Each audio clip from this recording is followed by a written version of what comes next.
But now on BBC Radio 4 we begin a new series of afternoon plays. Every day this week we'll be following the adventures of Davy Powlett-Jones in a 5-part dramatisation of a classic novel of life between the wars. We begin today in 1918, and Davy, invalided out of the trenches, faces a new start in life. Part 1 of RF Delderfield's To Serve Them All My Days.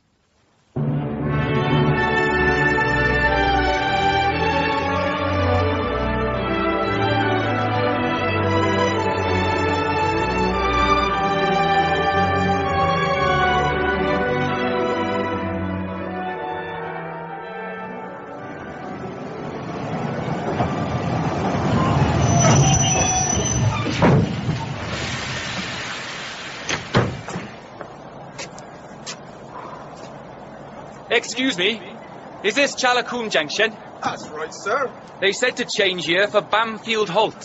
Are you up to the school, are you, sir? Yes, for an interview. How did you know? Well, there's not much other reason to go to Bamfylde Halt. You just missed the morning stop, mind. You've a couple of hours to wait. Oh. You could walk, I suppose. That leg of yours can stand it. War wound, was it, sir? Done your bit then. Good for you, sir. Thank you. How far is it? To the school? 6, maybe 7 mile. Quicker than waiting, though.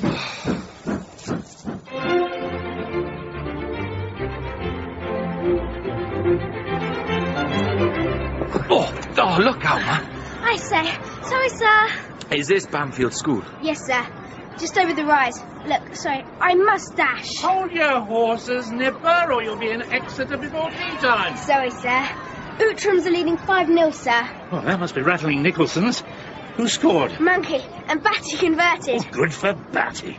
All right, back you go. Keep me posted. Yes, sir. And Nipper. Sir? Festina lente. Sir?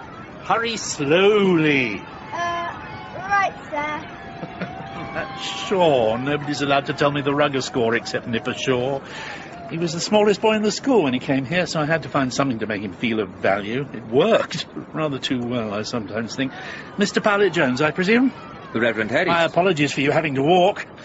We had a bone shaker till Christmas, but then Stanbury, who drove it, took it into his head to do his bit and joined the Army Service Corps. Oh, I hope to God they don't entrust him with one of those thorny crofts.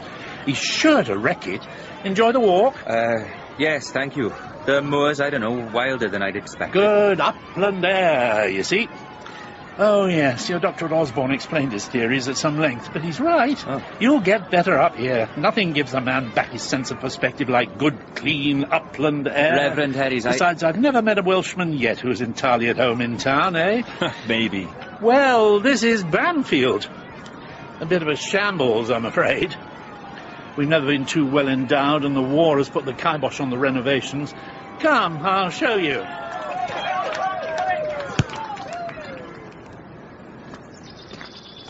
3 houses. Outram's, Nicholson's, Havelocks, tuck house, stables, armoury. We have a flourishing OTC. Oh, you're in luck, by the way. We're promised crumpets for tea with gooseberry jam. One benefit of being marooned, we have fruit cages. And Ellie, my wife, is a fanatical bottler. I need to tell you something, and sir. You will, my dear chap. We'll start the interview proper as soon as Ellie pours the tea. Ah, now, this old tree stump, my thinking post. Getting on for 300 years old when it was struck by lightning in 1912. Still very much alive for me, though. I used to climb it regularly when I was a boy here, and just as regularly ended up in detention for my trouble. You were at school, yeah? Back in Paleolithic times. Under Wesker. He was a brute. Well, no one can stop me sitting here now. Oh, Reverend Harry's... Yes, I'm rattling on, I know. Latrines, opposite. Have to do something about them, war or no war. The only effective flushing we get is by a moorland brook.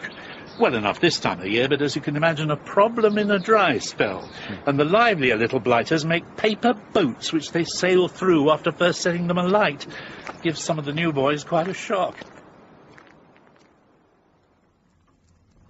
You've been more than kind, Reverend Aries, but, well, I don't see that this will work out. Oh? I've no degree, sir. I was planning to go up to Cambridge in the autumn of 1914. Well, circumstances intervened, yes. I'm not even sure I want to teach. Oh, I see. Anything else in mind? Well, no. Then why not give us a try? You'd be helping me out no end. I'm stuck with a dozen men pulled out of retirement and 2 trainees rejected by the medicals twice over. They do their best, but this overdose of jingoism we've had for so long is rubbed off on the boys. The experience at the front's a flying start. The history's your subject, isn't it? Modern history was to have been said. Well, could you have a stab at English in the lower school? Basic stuff. We're in a rare old pickle, stuck out here on this moor. We're at the end of every queue there is. I'm not sure Term ends in 3 weeks, and it's very quiet in the holidays. You could go into retreat up here. Get your bearings. Who knows, you might stop feeling quite so adrift. Oh, you can tell then. How long were you out there? 3 years. Since first he... Nightmares still bad? Oh, yes. The dreams will be the last to go. Oh, sit down then. Take a couple of deep breaths. I'm all right, I'm sorry. In about 1913, first 15, 12 are dead. And one of the survivors lost both legs. We've lost 87 old boys to date. My boys. On July the 8th, 1916, I recorded 8 names in 1 week's casualty list. There's no need to feel isolated, you know. Least of all from me. Thank you. So you're a historian. 2 steps up, 1.5 down. That's British history in my ignorant view. Oh, we've fallen down a lot of steps since 1914. Then we've taken a tumble. But we'll learn from it. We have to, damn it. Unless all those youngsters were the victims of an obscene practical joke, and I can't let myself believe that. 87 boys. Not many fools amongst them. And no cowards either, not in the true sense of the word. You see, we're all rudderless now, Powlett-Jones. Once the war ends, who knows what sort of world we'll find. And it will end. I suppose so. And Bamfylde will go on. You could do worse. And just a moment. Well, Nipper? Nicholson's 11-5. What? Great Scott! Maggie scored a try and Frederick converted. And then Hutchinson scored 2 more tries in the last 5 minutes. Oh, good old Hutch. Thank you, Nipper. No need to pound down that road for the 5:30. Be our guest tonight. Ellie has shepherd's pie and raspberry fool. Give me your answer in the morning. Now, where the devil are those crumpets? Ellie! Ellie!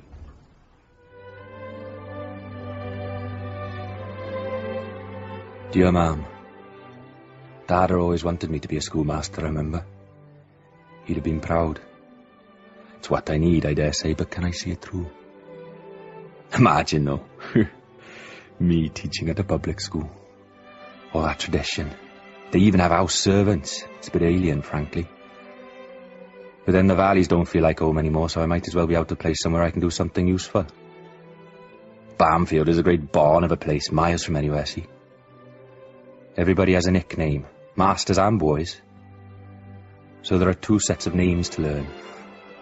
I've promised to stick it till Christmas, but beyond that...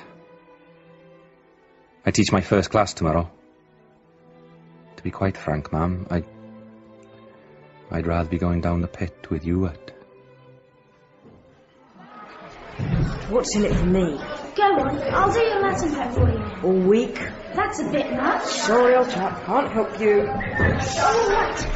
But you're pushing it, Chad. Good morning. Good morning, sir. Right, right, sit down. You've been looking at Elizabeth I's domestic policy, I gather. Turn to page 314, please. Now, her grip on the throne being frequently challenged and given her ever-present concern about the succession, see, Elizabeth and Walsingham constructed an elaborate network of spies and informers It's often... What is going on? It's all right, sir. Only when a boy is bit, sir. Shall I take him some eating, sir? It happens about once a week, sir. Fresh air always brings him round, sir. Shall I open the window and loosen the Yes, you better, yes. Right, silence! Places! I was only trying to help, sir. Stand up, sure. You too, boy, stand up. Come on, stand up. Quite a performance. But it needs work. What do you mean, sir? It's only fair to warn you, I'm an expert in all forms of hysteria. I should be. I spent the last 7 months in shell shock wards. Suppose I begin by being frank. This is my first day here. You know that. You may not know that it's also my first day in teaching profession. Teaching in school, at least. Among other things, I've been teaching recruits how to deal with the enemy. Think about that. Because the enemy from now on is you, right? Sit down, both of you, and we'll say no more about it. You deserve far worse, but I'm told that every dog deserves one bite. That was yours. Sorry, sir. It was only a tryout. Yes, sir. And none of us knew about the hospital, sir. No reason why you should. Has anybody ever tried teaching you more up-to-date history? About the present war, for instance? Kaiser Bill's trying to rule the world, isn't he? According to the Daily Mail, he is. How much longer will it take us to beat him, sir? We can't beat him now. No, not in the real sense. Not in the way we could have if Gallipoli had been a success. Now we've no alternative but to crush him. Jerry is bled white, but so are we. Our only chance of avoiding a stalemate is the Americans. Are you saying that we can't beat the Hun without the Yanks, sir? Not for another 2 or 3 years, and that means no victory. We're fighting to preserve our way of life. That's what the men over there have been told, and that's what they believe, those who still believe in anything except each other. And by the way, nobody over there uses the term Hun anymore. I stopped using it at a place called San Quentin. 2 Germans carried me in a blanket across 400 yards of broken ground under a box barrage. If they hadn't, I wouldn't be here, arguing the toss with you. I take it they were prisoners, sir. Yes, and under orders. But shell splinters aren't particular where they find a billet. Those 2 Germans could have done what all the other prisoners did once the barrage started, made a run for it. A fair few of our boys were lying low, too. Do you mean they were actual cowardice by our own troops, sir? Not cowardice. Self-preservation. It happens. For all they knew, I was already dead. But 2 German boys risked their lives to save mine. That's worth thinking about, wouldn't you say? So, Powlett-Jones, you haven't fled kicking and screaming. Did you think I might? Well, Ellie would have taken 5 shillings off me if you had. Oh, well, it was close. I had to hit them a little below the belt. I knew you had the makings of a schoolmaster. Now, come into the staff room. I want to introduce you. I won't blind you with names. You'll get to know everyone soon enough. That's Bat Ferguson, housemaster at Havelock, cordwainer, known as Judy for reasons lost in the mists of time. He was a boxer in his younger days, I believe. Packed quite a punch. Hence Judy, yes. David Powlett-Jones. This is Howarth, our formidable English master. Except the lower school. You all landed with that, I gather? I'll make sure they're literate when they reach you. Ah, you profess to be a miracle worker, do you? Well, I'll do my best. Well, must bash on. Lower 6 after break. Yes. I'm looking forward to it. You'll learn. You better do something about Dobson, Ferguson, or he'll be in detention every day for the rest of the term. Morning, Carter. Morning, Headmaster. Ah, the new boy. Powlett-Jones, isn't it? Carter's the name. Science. Heard you were out there. We old soldiers must stick together, eh? Ah. You were in France? Well, yes and no, PJ. That's the devil of it. The old knee, I'm afraid. School rugger injury. Damn thing gave out the week my draft was due to embark. Most of them went west at Luce, of course. Damned awful show. Badly bungled, I gather. I was there. Oh, good show. I was chipper on the parade ground, mind. Top of my class every time. Promising career, everyone said so. Indeed. You'll be joining the OTC, of course, PJ, under my command. Train the lads in readiness, eh? I'm afraid not. What? I shan't be joining the OTC. Well, damn it, man, we could use someone with trench experience. Teach us a few wrinkles, eh? The top brass regard the OTC as the nursery of subalterns. Then God help the lot of us. Most of those kids don't last 3 weeks out there. They don't even have time to learn when to duck. You're still convalescent, aren't you, old chap? We'll talk about it later. Now, Ferguson, about young Dobson. Ignore the poop stick. Most of us do. You could, however, do something for me if you would, Powlett-Jones. Yes? A boy called Briarley. His father was in the Rifle Brigade. The telegram came yesterday, killed on the lease. Mrs. Herries has been with him, but might you have a chat with him? Oh, what could I say that Mrs. Herries hasn't already said? Oh, I don't know. Perhaps something about all the chaps that have gone before and what it's all in aid of. None of us know the answer to that, are we?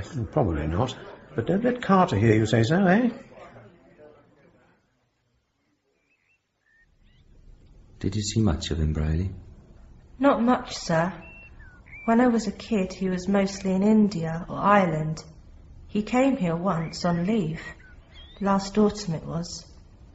We sat here for a bit waiting for the bone shaker to take him to the station.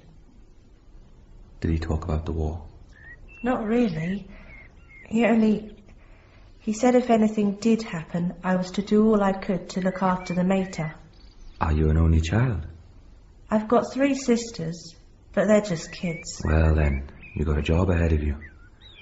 Your mother will need you badly. That's something to keep in mind, isn't it? Yes, sir. I suppose so.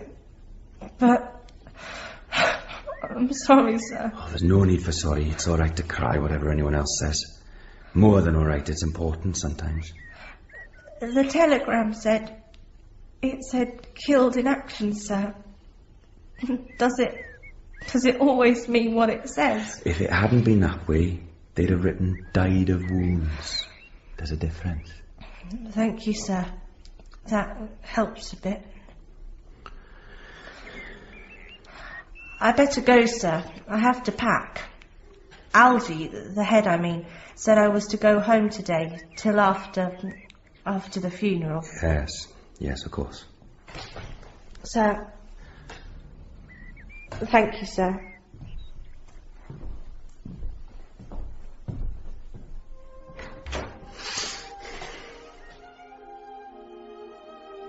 I like the routine here, ma'am. I started studying for my external degree.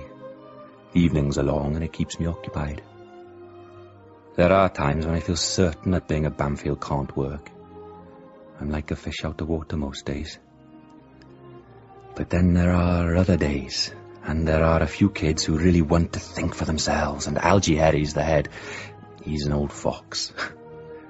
He suggested that feeling out of place might mean I'm in the right place after all.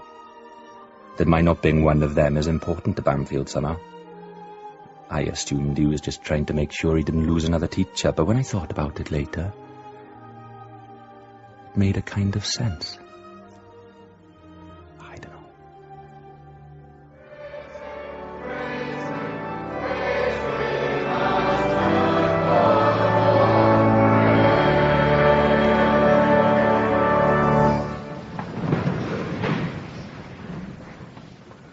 I have had to make many sad announcements in the last 4 years. And today, it falls upon me to make a happy one. The Kaiser has surrendered. The war is over.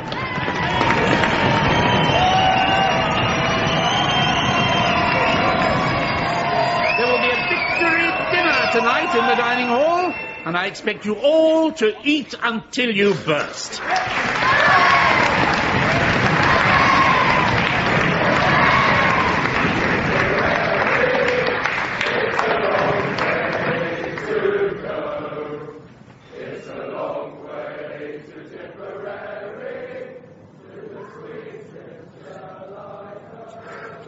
Mind if I join you? If you want, Howarth. So you slink off. Obliged you for the hint. Might I prevail on you for a gasper? Of course.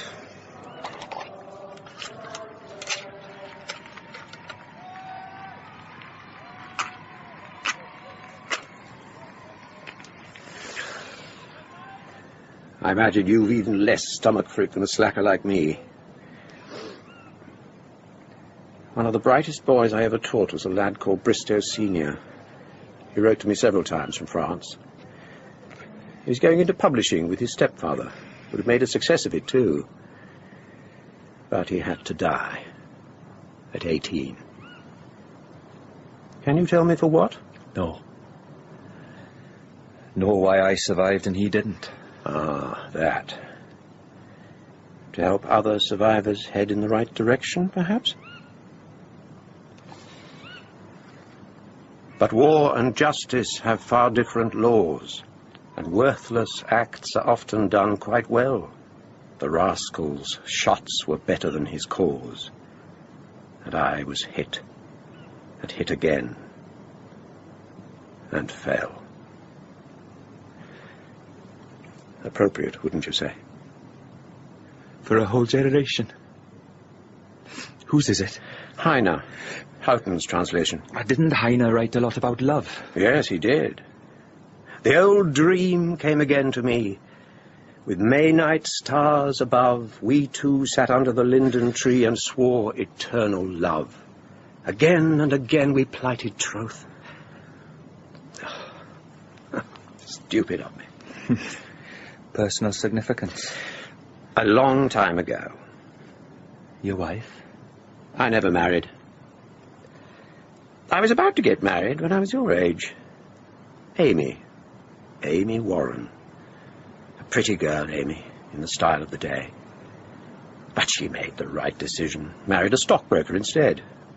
It really wasn't the money. She just couldn't see herself as a schoolmaster's wife. I can't blame her. Miserable pay, no real prospects. What sensible woman would take that on? Do you keep in touch with her? I haven't set eyes on Amy Warren, Amy Crispin she is now, since the spring of 1906. She has a son, I believe. I'm glad for her. She always wanted a family. What the devil am I banging on about?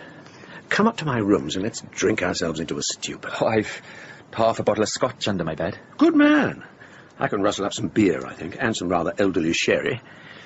Any plans for the holidays? Not till Easter. Then I'm visiting my family in the valleys. And with a bit of luck, I'll get 10 days in Ross-on-Sea.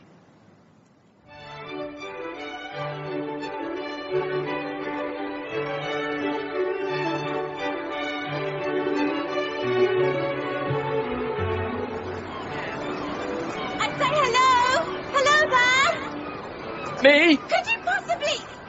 My hat, it blew away. So silly of me. There. Don't worry, I'll get it. There! I'm so sorry. I'll bring it up. No, I'll come down. But...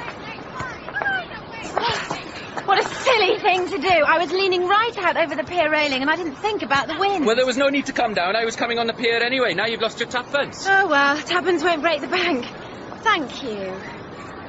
Well, it's rather, you know... Yes, isn't it? But it often gets windy here. Good. I mean... Are you with... No, after you. Are you first? Well, are you with anyone? Perhaps we could have some tea. No. Sorry. I mean, I'm not with anyone. I've only just had some coffee on the pier, but we could walk along the front for a little way, couldn't we? Oh, dear. First I throw my cap at you, now I'm inviting myself out. You'll think I do this sort of thing professionally. Not at all. A walk it is, then. I'm David Powlett-Jones, by the way. David? What luck. That's absolutely my favourite boy's name.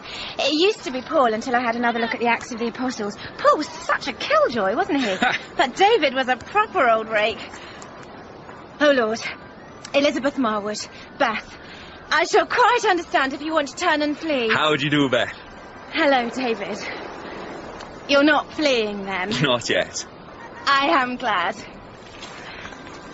What a nice thing to happen on the first day of the holiday. My sister lives near here. I come up on my unpaid week each spring. You were in the army, weren't you? How did you know? Well, all of you who are in the trenches have that same look as the... Yes? No. No, you don't want to talk about it. I'm always getting into trouble on the ward for poking my nose in, but I can't seem to help myself. Are you a nurse? Yes, in Swansea. Oh, I wish I'd had a nurse like you. Not a chance. Matron wouldn't let us probationers nurse the younger men. She seemed to think it might make them sit up and take notice too quickly. But I can be bossy if I have to, believe me. Oh, I'm sure of that. It's my birthday today. Oh. And before you ask, 19. Well, then we must celebrate. Let me buy you an ice. I mean, if you don't mind. Of course I don't. Or if you're free, we could have lunch. I know a cafe in town where the food isn't all that bad. House. Geez, for all I know, you've got a girl somewhere. You might even be married. I'd be lucky where I were. Tell me all about it. Oh, you'd be bored stiff. If I am, I'll tell you. Yes, I think you would. Tell you what, let's go along the prom as far as Ross, then we'll have lunch. And after... Well, I was thinking of taking one of those afternoon Shadowbang trips to Conwy Castle. You're welcome to come along, but, I almost certainly will bore you if you do. I can't think of anything nicer. Oh, good.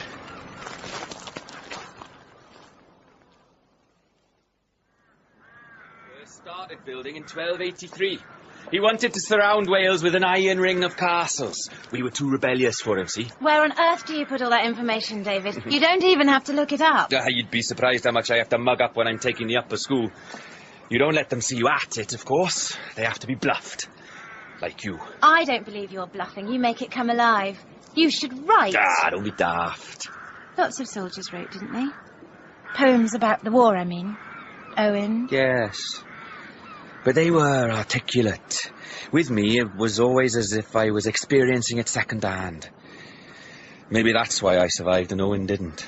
I'm sorry, David. I didn't mean to make you remember. Do you know, I don't mind talking about it to you. Now, after Edward had built his castles, he came up with a very ruthless idea. No more food, David. I'll have to buy a corset. No, you don't need a corset. There's nothing of you. Oh. I bought you something. What? When? When you were powdering your nose. It's nothing really. David, how wonderful. Only toffees, but it's a pretty 10. It's absolutely the nicest present anyone has ever given me. You know just how to impress, don't you? I believe you've had hundreds of girls and years of experience. I've had far less experience than you. What? Well, I mean, you couldn't have had less. I just wanted to say thank you for a wonderful day. Do you want to kiss me? Very much. I thought so. Go on, then. In the middle of a tea shop, people will see. I don't know any of them. Go on, I'd like you to. It's all right, Davy, I won't break. There. You see?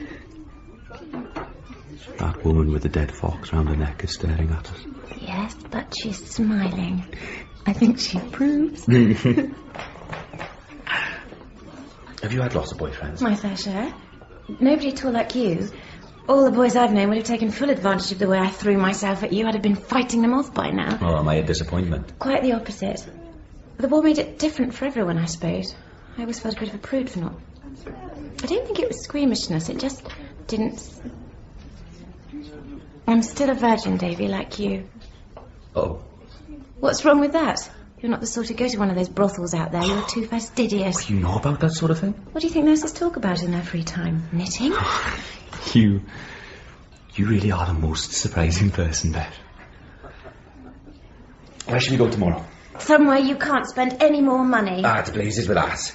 Well, why don't we book a round trip and explore all the castles? I've never seen Arlecch or Beaumaris. No, only if I can pay my share. That tour's 10 and 6. I don't care if it's 10 guineas, my treat. All right, but I'll buy tea. You certainly won't.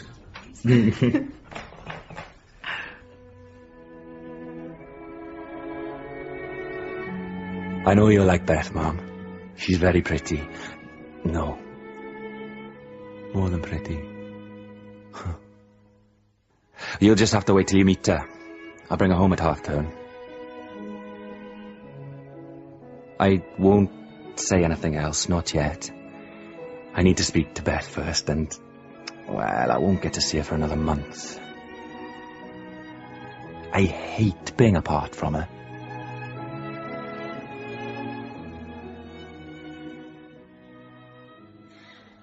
I shan't keep you. The sun is shining, and with 7 weeks summer holiday ahead, I know you've better things to do than listen to me. but do bear with me for a moment. This is the time of year when we say our farewells to the upper sixth. Not goodbye, mind. We expect to see you all back at sports days and old boys' dinners. And if you can't attend, we'll be happy to accept a donation instead. Godspeed, and prosper you in all you do. And this year, I'm delighted to say, those of you returning in September will find a valuable addition to the school. Mrs. Powlett-Jones.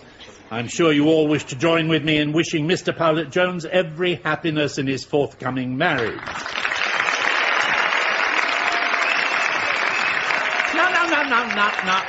No, you'll embarrass the poor man. Off you go. Have a good summer.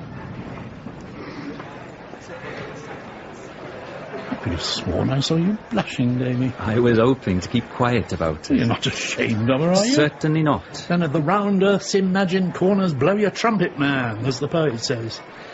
Oh, does she sing? We're doing Pinafore at Christmas, and I've penciled her in for Little Buttercup. I'll ask. Do. Now, you go off. Don't worry about a thing. Oh, I've even managed to find you married quarters, God knows how. One of the cottages down by Miller's farm. You can move in as soon as you're back. Oh, thank you. Thank you very much, sir. Good luck, Powwow. Powwow? Well, don't tell me you don't know your own nickname. Powwow? Yes.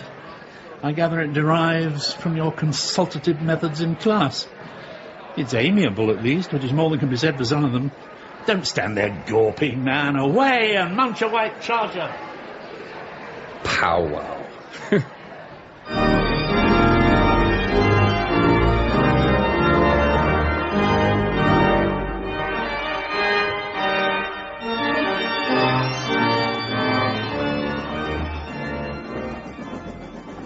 You all right?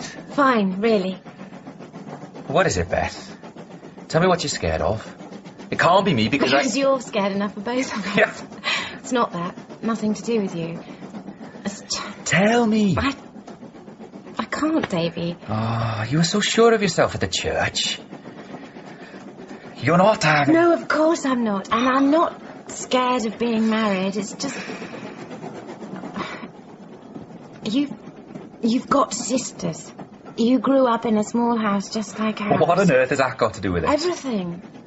You see, something awful has happened. What? No, nothing very out of the ordinary. Just horribly embarrassing and very annoying, especially now. Now of all times. Maybe it's the excitement. Maybe I miscalculated. Oh, come here. I feel such a fool. I mean, any girl getting married thinks of that if she's got any sense. I know I did. And it's really nothing to laugh at, Oh, is it? of course it is. In some circumstances, a bride might be relieved. Not since Victoria's reign, and even then the groom would be entitled to feel diddled. Oh, I love you. Huh? Time to snuggle up, Mrs. Powlett-Jones. That's nice. More than nice. I wonder what they'll make of me at Bamfylde. Ah, they'll be hopelessly infatuated. The boys will think you're Mary Pickford in the flesh. Very proper. Poor little beggars don't get a glimpse of a bit of fluff from one term's end to the next. Oh, I'm not sure we should encourage them to speculate on bits of fluff. Why not? They're just at the age where the sex taboos are so incredibly complicated they have to be translated into dirty jokes. If they must have fantasies, and the normal ones always will, then let them be romantic ones. I've got a plan. Oh, yes. I'm going to have tea parties at Bamfylde. No, there aren't that many wives to invite. I mean, for the boys, silly. Oh. Civilised tea parties where boys learn how to talk in mixed company without blushing or getting tongue-tied. Once a week, 6 boys at a time, and any other masters' wives who want to come. You're a bit of a revolutionary on the quiet, aren't you? That's why I married you. Well, Algy Herries approved. Ellie will, that's for sure. Oh, Beth. So much to look forward to. Our little cottage. Hey, don't get your hopes up, it's not much. Needs a good coat of whitewash all through. We'll have to find some more furniture. I want roses round the door. You'd best start digging then. I'm no gardener. You can learn. You think I'm capable of anything? So you are. And I'm not the only one who thinks so. Who else? I don't know yet. Your mother? I thought that it was a very nice hat.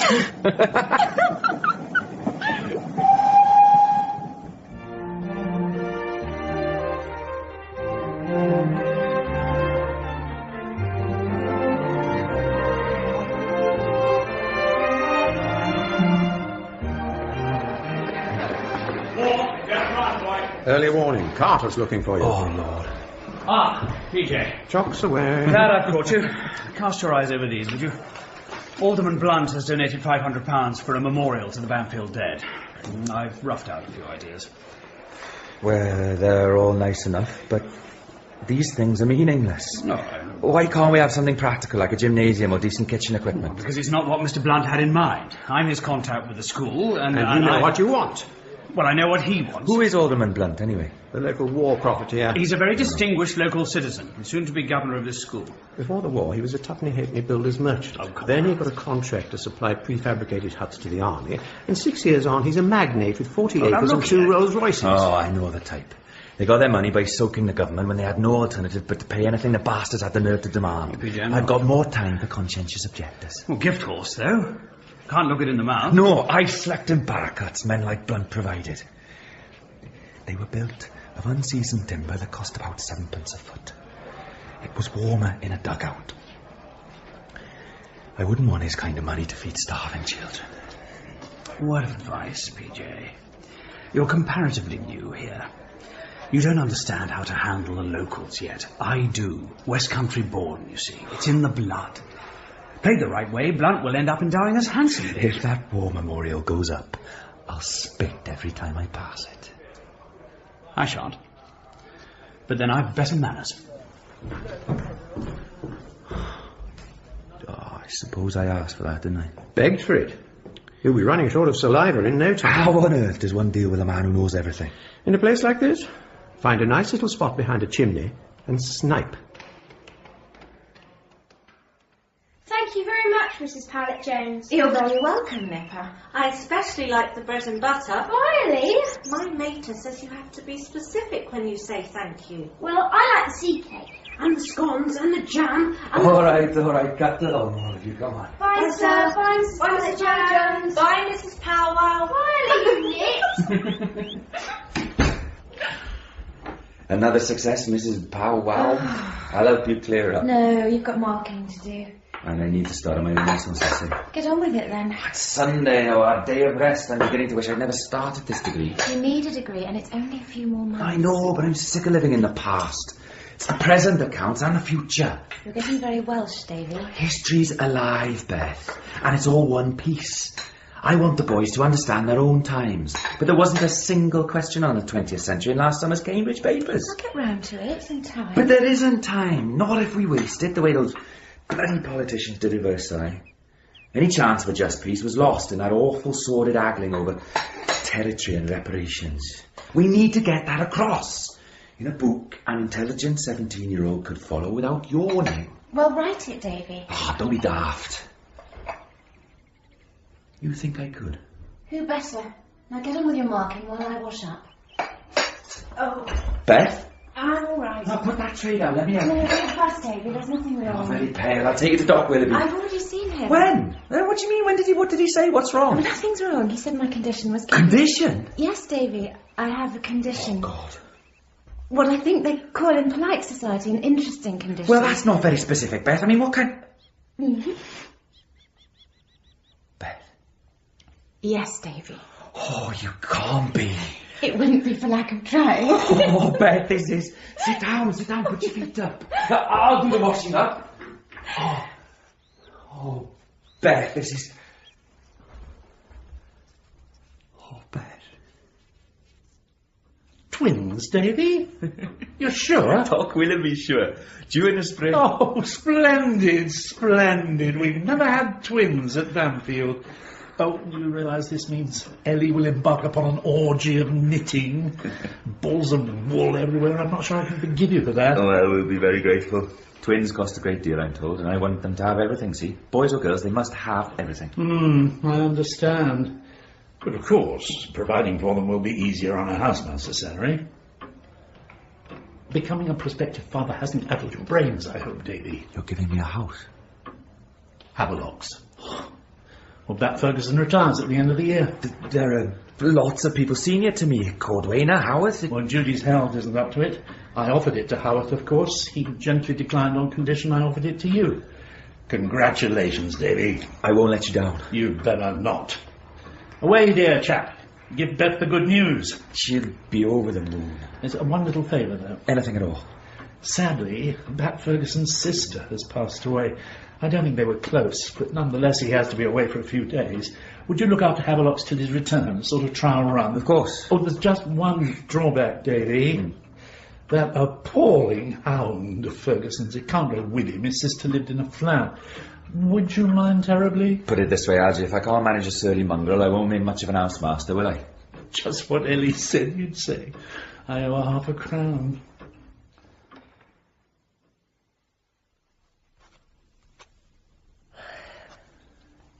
You're very quiet. Thinking important thoughts. We'll have to save up for some new wallpaper once we've moved in here for good. We can't live with this. I don't think Bat cares over much about his surroundings. There are some quite nice shades of brown. And this isn't one of them, is it? No, it isn't. I'm going to turn them, Davy. I won't be long, then. Right now, Towser.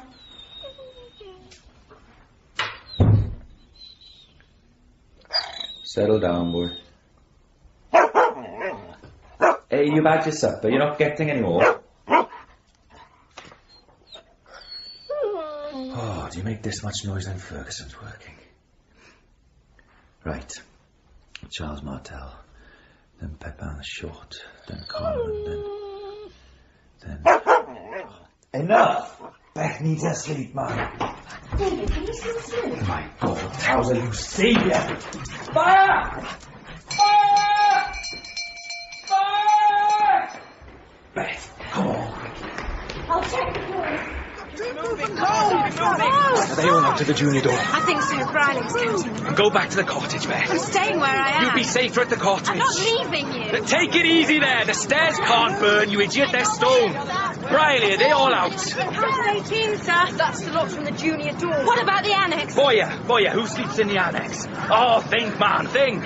2 Cassavers, sir. And they didn't pass you? It was a rush, sir. Can't be sure. Right, take the bellboy, go down and line them up in the quad and send someone over to the head's house to phone the brigade. Sir. Davy, up there. Between the gables. The Cassavers, both of them. Right, I'm going back in. No, Davy, you can't. Hell, I can't leave them up there. Wait for the fire brigade, Davy. There isn't time. Get me a rope from the gymnasium, Briarley. Sir? A rope, hurry. If I can't go in, I'll climb up the outside. Quickly!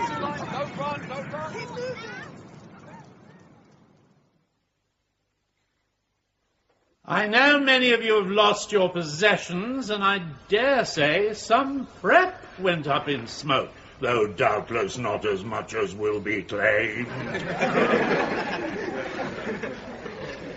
Morning school will recommence after break, and the Havelocks boys will be billeted among the other houses for the time being. We have had word from the hospital. The Cassavers have some minor burns, but are otherwise completely unharmed, thanks to the quick thinking and, may I say, heroic actions of Mr. Powlett-Jones. 3 cheers for Powwow. Hip hip. Hooray! Hip hip. Hooray! Hip.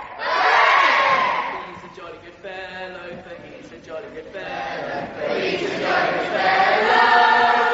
And so say all of us. Well, David? Still feel you don't quite belong?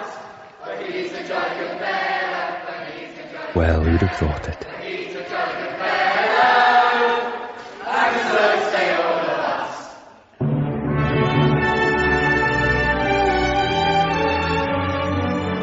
In To Serve Them All My Days by RF Delderfield, dramatised for radio by Shaun McKenna, Davy was played by Oliver Milburn, Algy by John Wood, and Howarth by John Rowe. Alison Pettitt was Beth, Anthony Carter, and Delroy Brown, the station master. The boys were played by Josh Freeborn, Stephen Williams, and Stephen Roberts. The director was Mark Beebe.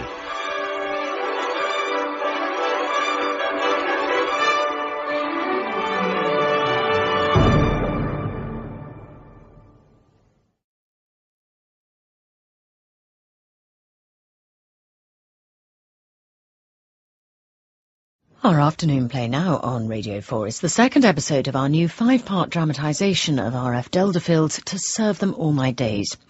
It's 1920 and things are going well for Davy Powlett-Jones. Despite his clashes with the science master Carter, Davy has settled in well to school life at Bamfylde. Even more happily, his wife Beth is expecting twins any day now.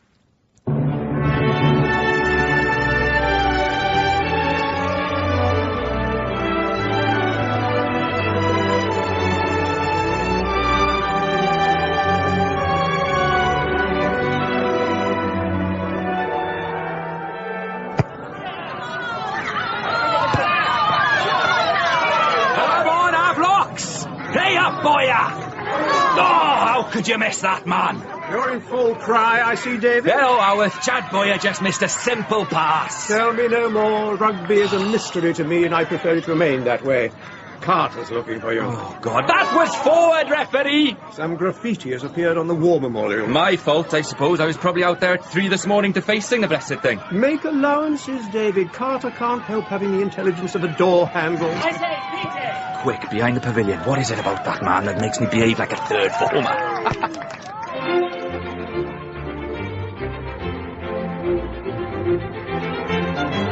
Of course, there's no shortage of scenery. The route from across country is terribly pretty. Needless to say, you won't be expected to run it.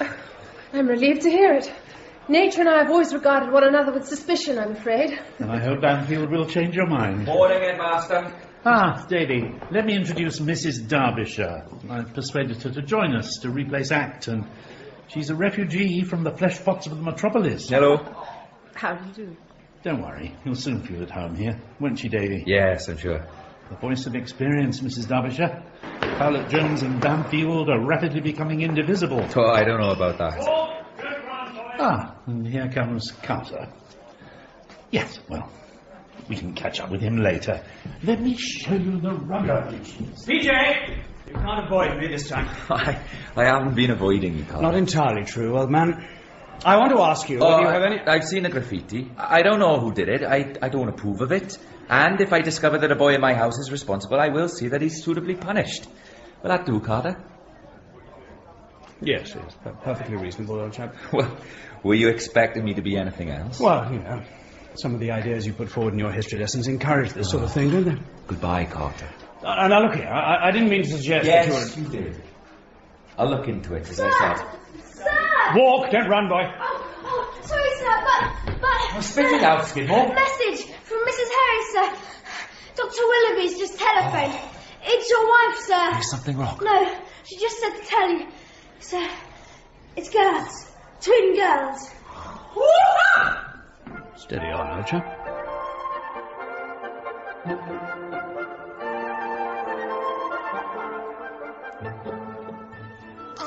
I suppose you're feeling very smug. Have you seen them? Ugly little beggars. They must take after their father, then. Oh, Davy. I think you're wonderful, I really do. I am, aren't I? Almost as wonderful as the girls. I'm not used to girls. What do I do with them? What would you do with boys? Teach them to play rugby. Oh, you're being Welsh again. Excited, aren't I?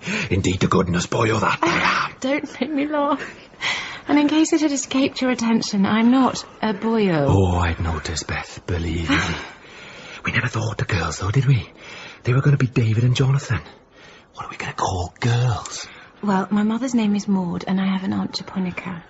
Maud and Japonica. Japonica Powlett-Jones.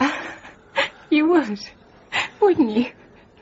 To please me. I didn't know you had an Aunt Japonica. I don't, silly. Oh, but I have thought of some names. What about Grace and Joan? Why Grace and Joan? My childhood heroine, Joan of Arc. And Grace? Grace Darling, of course. She'll need her strength of character with you as a father. Grace and Joan it is, then. My girls. Growing up at Bamfylde. Playing rugby. They'll have huge shoulders, speak broad Devon, and we'll have a job finding them anything but pigmen for husbands. Hey, I've met some very charming pigmen. Oh, shut up and kiss me, Davy. Oh, I don't mind if I do, can I? Stop it.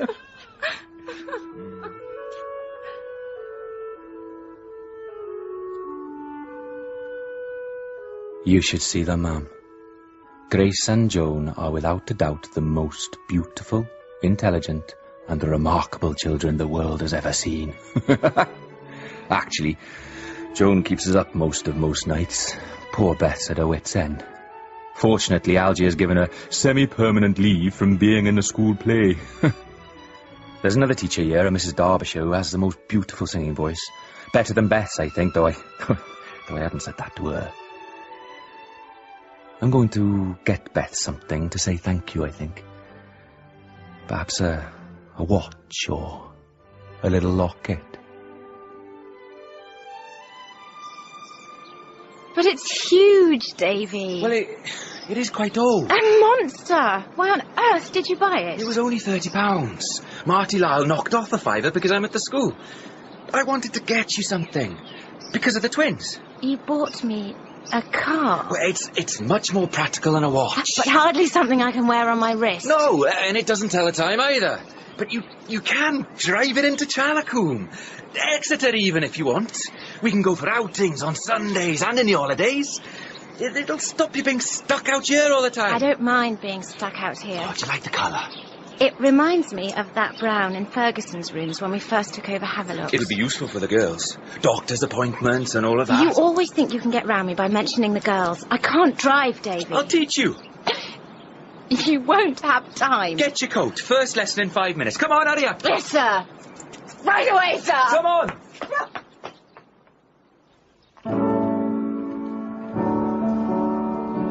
Were you not too cocoa-plighted, I would say in tender tone, loved one, let us be united, let us be each other's own. Oh, no. Passion, Blades, passion. Sorry. Oh, and to mark my admiration, Davy. Are you all right, Mrs. Derbyshire? Perfectly. You have a nice voice. Good. I mean, thank you. Righto, Davy, back away. 1, 2. And to mark my admiration, I would kiss you fondly thus. Well, go on, kiss her, boy. Kiss her? Imagine she's Lillian Gish or Clara Bow or whoever you fancy. Oh, no offence, Mrs. Derbyshire. None taken, Headmaster. Go on, put your back into it, boy. No, well, perhaps we'll leave it there for today. Off you go, Blades. 4 o'clock Thursday. Oh, right. And tell Spats Winterbourne I expect him to be word perfect by then. He ought to know the drill, his mother being on the stage. Winterbourne's mother? Spats Winterbourne from my house. Well, didn't you realise? His ma's Viola Winterbourne, star of stage, screen, and the more dubious elements of the press. I must tell Beth she liked her in that dreadful film about the morphine addict. Oh, that. Tilly liked it, too. Spats is all right, isn't he? I'd say so. A bit of a lost dog, I sometimes think. Takes his responsibilities as a prefect very seriously.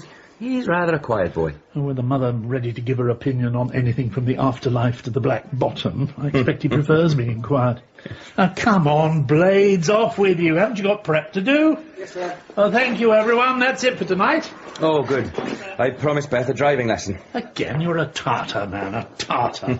Mrs. Derbyshire, you're a marvellous young. Thank you. First rate. Moustache. Good night, Headmaster. Good night, Mr. Harris. I can't help feeling I'm not up to your wife's standard. Oh, you're doing beautifully. Good night. Good night, sir. Night. I think I've picked up your script by mistake. Oh, yes, this is yours. Here. Could we, if you've got time, go over a couple of scenes? I've got half an hour. What did you particularly want? What's this? Oh, I was hoping you'd find it later. A letter?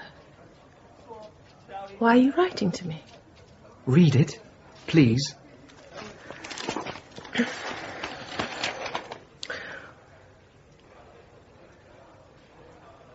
Oh.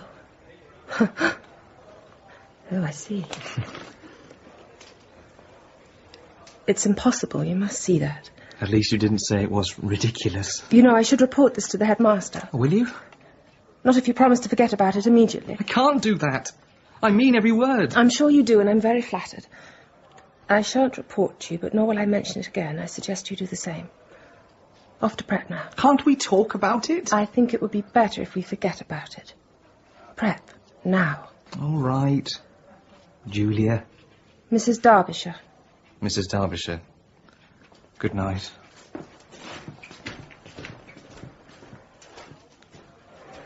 Oh, dear, Keith.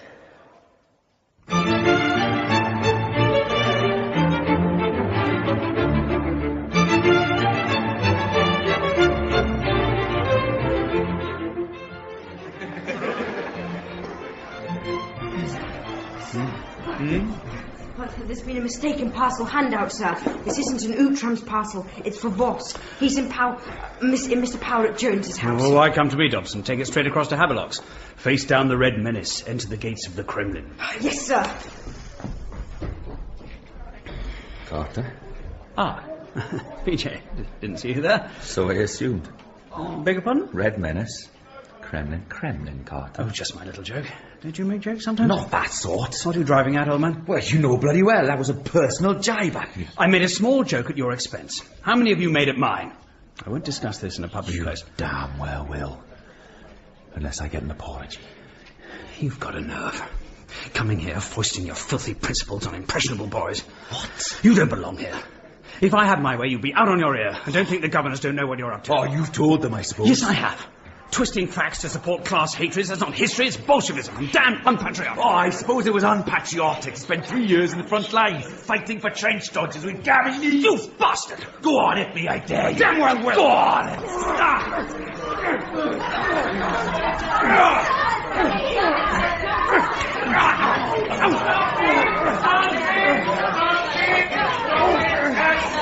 It's his fault. The man's mad. Snivelling little git. You here. Taking the breath now. All right, I'm sorry. It was unforgivable, I know. How the hell do you think you're going to maintain discipline when you behave like a couple of second forms? It was Powlett-Jones, headmaster. He made the vilest accusations. I told him to stop, but he'd... Take yourself off, Carter. We'll discuss this later. I shall be making a formal complaint to the governors and to the police. Davy, what on I know. There was no excuse, but it made me feel better, do you hear?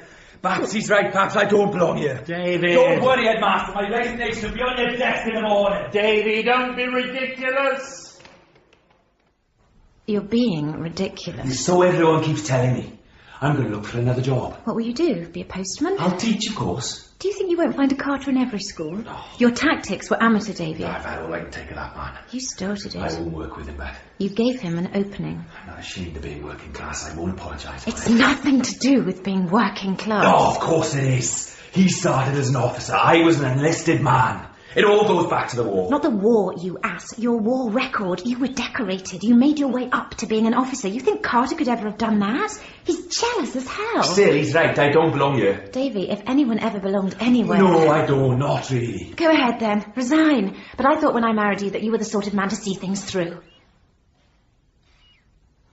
That wasn't fair. Yes, it was. Don't you realise that people look to you for a lead? Who? Algy, for one. Why else are you the youngest housemaster in the county? Ah, that's nonsense, Beth. It isn't. It's what matters, and it's what Bamfylde's about. You and Algy believe in real education, letting the boys develop their individuality. All Carter and his crowd care about are exam results. You once said to me that it's the present that counts and the future. Well, you have to fight for what you believe in. I don't know what I believe in. Yes, you do. You're that angry young idealist I married, remember? Oh, Beth. What would I do without you? I dread to think. Now go for a nice long walk and don't come back till you're in a better mood. You can bring me some marsh marigolds if you like. Hey, I'll see you later.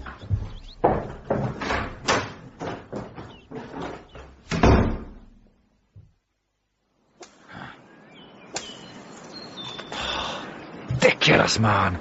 Pompous little... And I have better things to be doing than collecting damn stupid flowers. Oh, God. Juliet. Stop it, Keith. You promised. I want to kiss you again. You know what they say about I want. You feel the same. I know you do. Come here. This is all I need.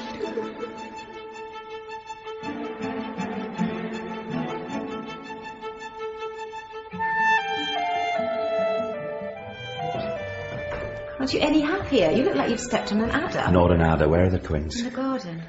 Davy. I've just seen Mrs. Derbyshire and young Blades necking down in the coombe. What exactly do you mean by necking? What do you think I mean? Kissing? Only kissing, that's something. Something I have to report. Blades is in Carter's house. He's due to take his Cambridge senior next month. You have to be careful, Davy. Yeah, I realise that, thanks. How old is he? 17. She's about 24, I guess. I hardly know the woman. I don't think I've spoken to her apart from rehearsals. Damn it all. Blades isn't stupid. He must have known what he was about. I need to tell Algy. No, not until you've talked to her and Blades, if that's necessary. I can't accept responsibility for a thing like this. You can find out more before you act. You could ruin the boy's future and Mrs. Derbyshire's. She doesn't deserve a future. Not in teaching, anyhow. You can't put someone like that in charge of 12-year-olds. It's not a 12-year-old that's proved the problem, Davy. Talk to her.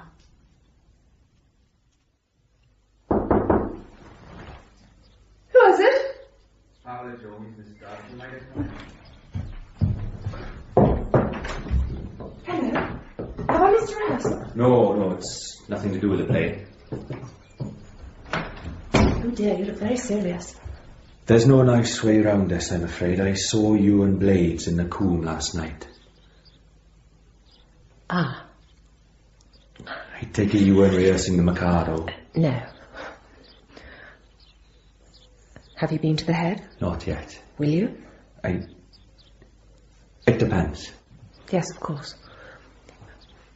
We haven't been lovers, if that's what you're afraid of. We haven't been and wouldn't have been. Not here. Algy would have to sack Blades for this, you realise. And I think the boy has a bright future. Too bright to want to get himself involved with a woman 8 years his senior. That isn't what I meant. I'm sorry. You're handling this very nicely. I shouldn't be ungrateful. How did it start? I'd rather not tell you. Then I'll have to ask Blades or report it to Carter, his housemaster, and No, please, not Carter. Can you imagine how he'd go about it?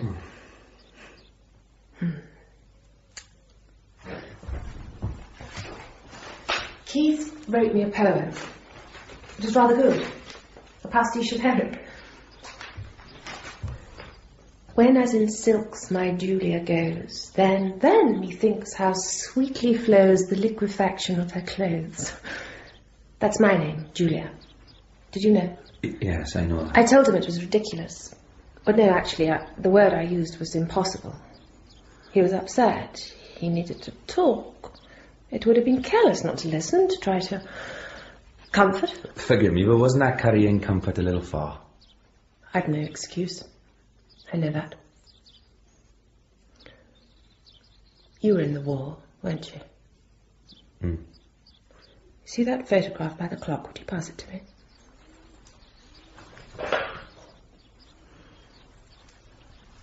Yeah. This was my husband, Arthur. I say was because he's just as dead as the million others in France, even though I'm still married to him. We had 1 week together before he was posted. What's left of him is in the Veterans' Hospital at Netley, and likely to stay there as long as the government persists in regarding euthanasia as a crime, not a duty. I'm embarrassing you, I'm sorry. No. Keith was the first person since I came here who talked to me. Really talked to me. I'm sorry. I know I was wrong. I said my piece to Keith, all the right things, all the proper things, and he stood and listened and smiled, and I knew I was lying to myself and to him. I ended up in tears. Keith put his arms around me and kissed me, just once that first time, and on the forehead. He held me and didn't say anything. I liked it. He'll make some girl a wonderful husband one day. I hope it's soon, and I hope she appreciates him. After all, it's not as if I've never known what it was like with a man. I had that week. Then I come here and surround myself with 200 healthy male animals. I should have made myself better. Will you go to Mr. Harry's? 22. Oh, I'll resign. You needn't worry. I'll tell Keith there's good news from the hospital that I have to go to my husband. He's still young enough to believe in the nobility of self-sacrifice. Will you trust me to do that? Oh, of course. I'm afraid your wife might have to stand in as Yum-Yum. I'll warn her. I'm really very sorry, Mrs. Derbyshire. Oh, I'll survive. One always does, don't you find?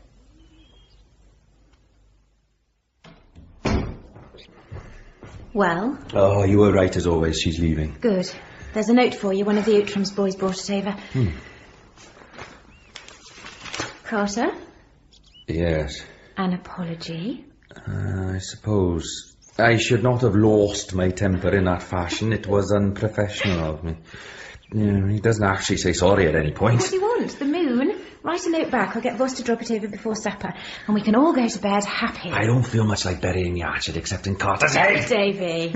all right, I'll do it. For a quiet life, if nothing else. Monkey.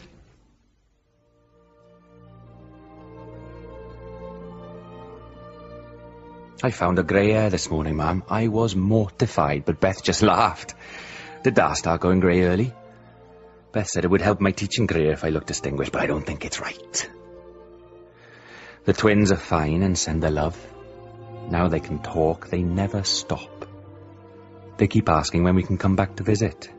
We will definitely see you in the summer holidays. One more hurdle to get over first. It's come. Oh, God. Do you want me to read it? No, I don't. Give it here. Well? I'll open it later. You will not. Come on, Davy. I'm sure there's nothing to worry about.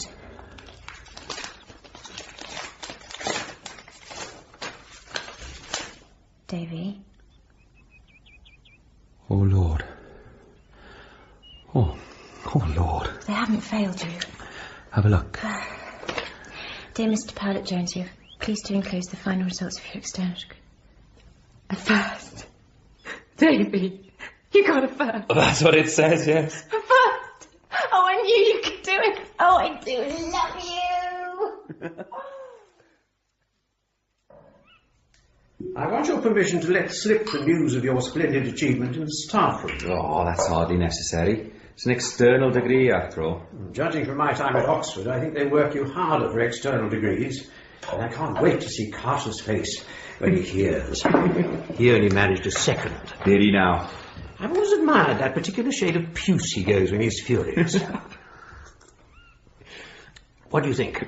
I think you're a wicked old man and your suggestion is both undignified and malicious. So I can tell him then? Of course you can. So, no more cramming, no more spending your evenings scribbling essays. What will you find to do with your time? Beth has plans.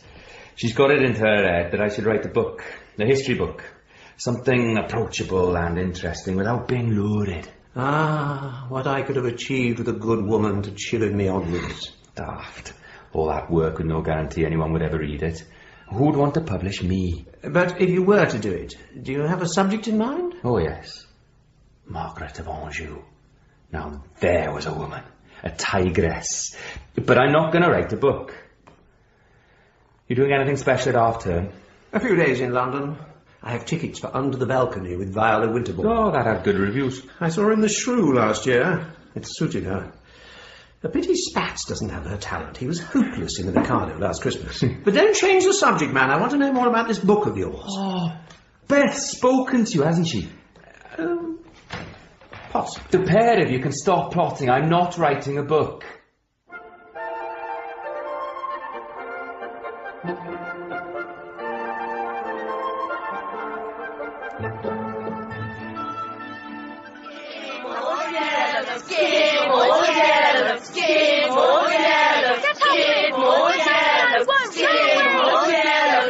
Got to make you bow. It's a rule. Everybody's done it. You're just yellow.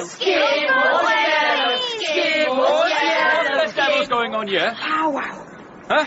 Ainsworth? We were just teaching Skidmore how to make his bow. He's a first-termer. He's a bit bucky, sir. We gave him a chance of doing it on his own, but he wouldn't. We had to make him. What on earth are you talking about?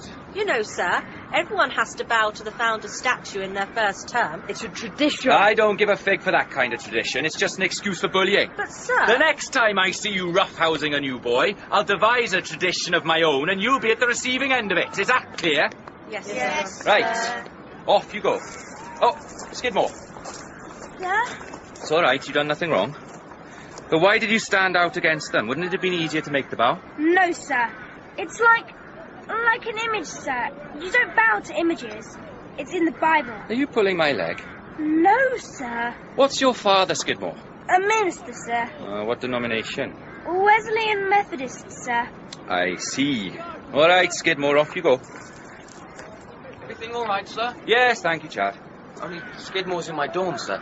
And if there's something wrong... Well, that's very thoughtful. Well, he cried himself to sleep the first week, so I've been keeping an eye out. He seems all right now. Yes. Carry on, eh? Keeping an eye out. Yes, of course, sir. Right, thanks, Chad. Rather delicate, this, Davy. Have you seen the news of the world? No, I got better things to do on a Sunday than read tomorrow's chick paper. Your taste does you credit, my boy, but I wasn't checking up on your reading matter. There was a very prominent story today, front page, in fact. What about? Viola Winterbourne looks unquestionably fetching in a bathing dress. Oh, what has she said now? It's not what she said, Davy. It's what she's done, or alleged to have done. It looks to become a rather sensational divorce case. Next few weeks, in fact. Oh, God. Poor Spats. The wretched woman appears to have been more than indiscreet. And you know how these press johnnies will say anything if you're in the public eye. It's deuced embarrassing for the lad. He knows. Well, I had to tell him. But we must take steps to see that everyone else doesn't find out. I'm stopping all deliveries of newspapers to the school while this is going on. I can't have the other boys making Spats life hell. It's inconvenient, I know. No, I'm sure none of us will object. And you'll look out for him. Of course. But isn't it better if I don't make an issue of it? If I try to talk to him, it might make things worse. Well, it might, or it might not. Do what you think is right, Davy.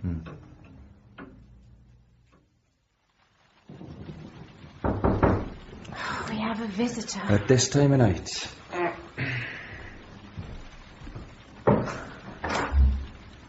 Howarth. I'm sorry to disturb you, David, Elizabeth. I just walked back from the Hopgood Arms. In this rain? It's all right, I'm not pie-eyed.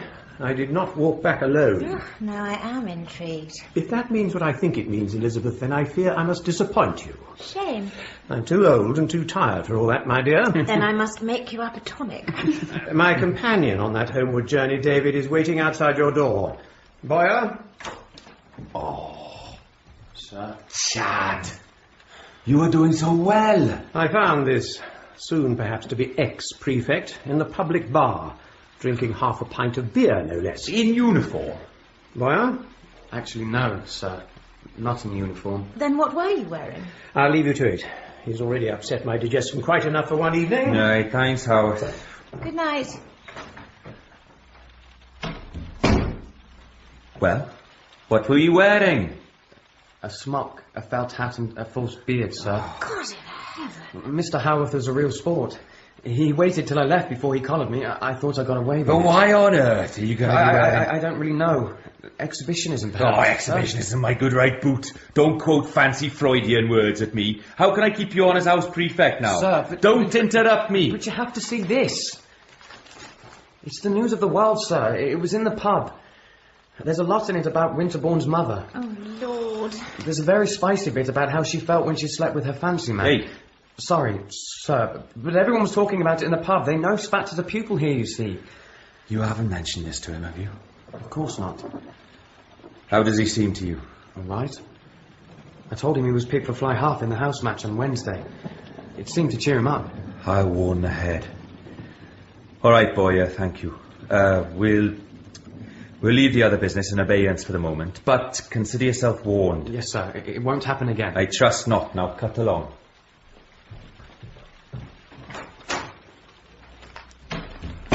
Are they allowed to print things like this? Unfortunately, whether or not they're true. I'll speak to Algy first thing in the morning.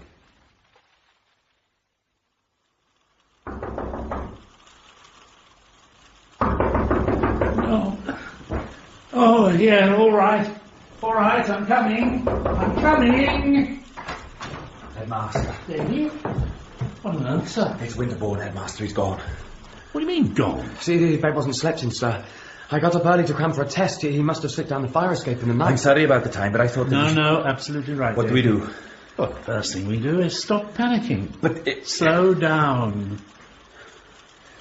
Any idea where he might have gone, chap? I don't know. To his father? He couldn't have caught a train. There's the milk train from Chalcombe at 3:30. It stops at all the halts to pick up churns. If he hopped on that, he could have reached Taunton by 5 and got the fast train to Paddington. There's one that gets in at 9:10, sir. I looked it up. Well done. Did anyone check his locker? Yes. It's difficult to be sure, but I think he's just taken a sweater and plimsolls. His suits are still there, and this. Oh, the news of the world. How on earth did he get hold of that? It wouldn't be hard, sir. They're all over the village. Well, we'd better find him, hadn't we? Why would he just take plimsolls in this weather? Old Tapscott at Bamfylde Station would have recognised him for sure. He might have run onto Crosshays. I would. He'd be like a drowned rat if he had. Shall I phone his father? At this hour? The boy can't possibly be in London yet. Get that car of yours and drive over to Crosshays. Check the farms. But make it casual. Don't let them see we're much concerned, eh? Shall I round up the prefects? No. But if we... Just 4 or 5 trustworthy seniors. We'll go through the motions of the lost, stolen or strayed drill. I'll get them now. And have the whole place in an uproar. It's 5:30, for heaven's sake. Leave it till after breakfast.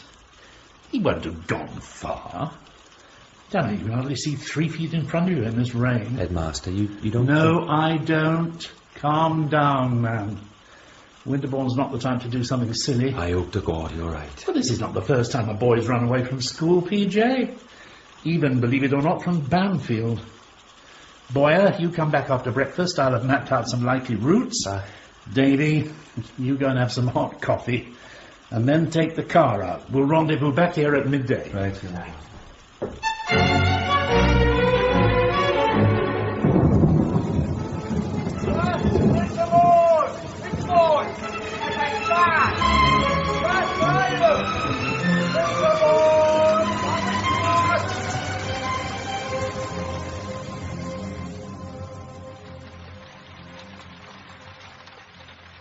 It's almost dark. I blame you, PJ. He's in your house. It's your responsibility. He might be right, Beth. Oh, I asked. Stop it, all of you.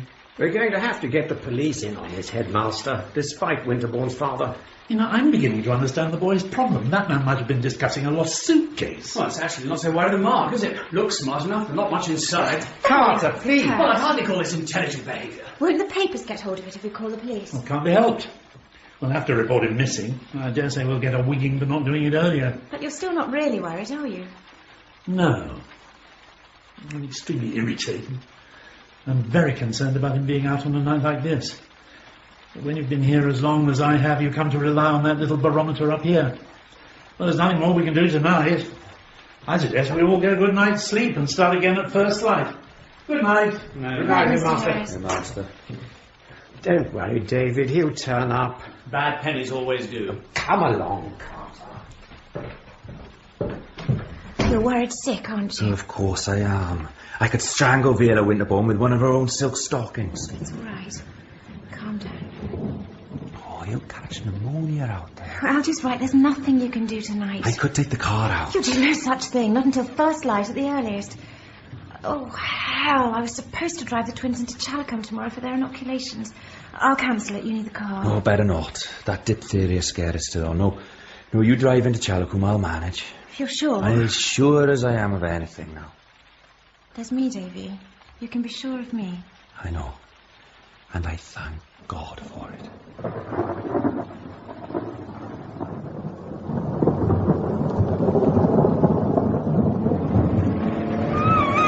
Grace, don't hit Joan. It isn't nice. Oh, God, now the roof's leaking. Damn this storm. Grace, I told you.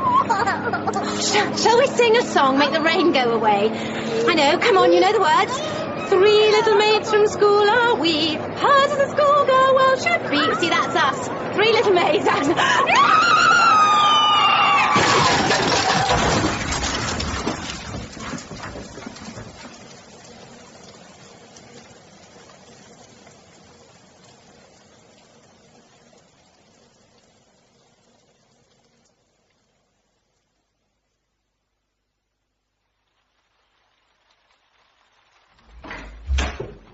Sit down, Davy. It's bad news, is it? They found him. Who? Oh, Winterbourne? No, not yet. Have this, David. Brandy, why would I want brandy now? Do sit down, Davy. I'm perfectly all right. What's happened? I'm afraid there's been an accident, Davy. On Quarry Road. One of Ben's lorries. The brakes failed completely, I'm afraid. Your little car didn't stand much chance. The twins? Grace is in intensive care at the hospital. I'll drive you down there straight away. What about Joan? She's dead, isn't she? Yes, I'm afraid she is. Is Beth at the hospital? I better get down there. She'll need me. Davy, I'm so sorry. Beth's dead too, David. Oh, don't be silly. We'll call him at Doc Willoughby's on the way to Chalacombe. He'll give you something to ride out the shock. Dead. Beth. Oh. It's different, Howard. Out there everybody was going to die. It was just a matter of how and when. Oh, you got through that. Not this. David. Not this. I can't go to Chalacombe. I can't identify her. Someone else will have to do that, eh? I have to get out of here, sorry. Sorry. David! Let him go. He needs to go.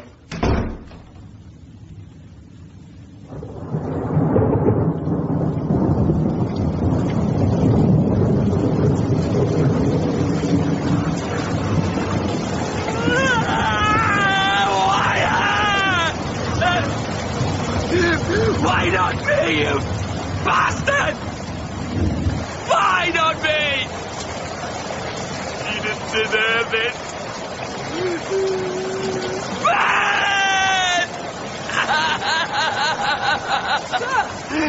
Mr. Powlett, sir!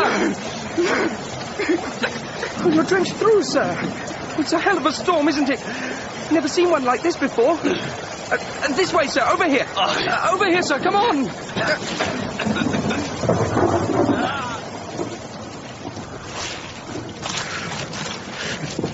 Mind your head, sir. Here. Peel off and rub yourself down.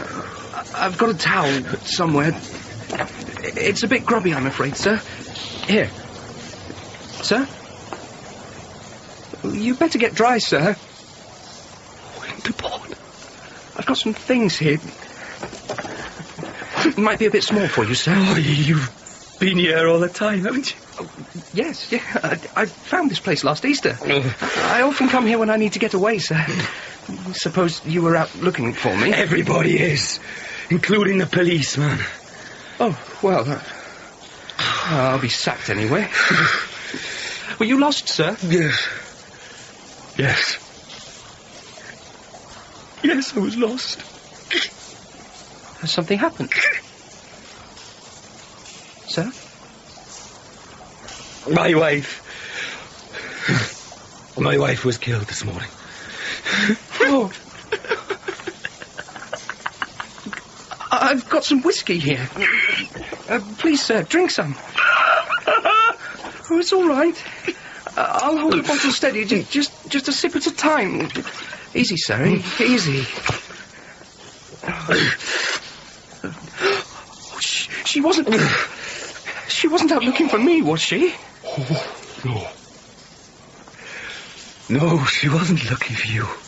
She was driving the twins into Chalacombe. Are they safe, sir? One was killed. Oh, the other seriously injured.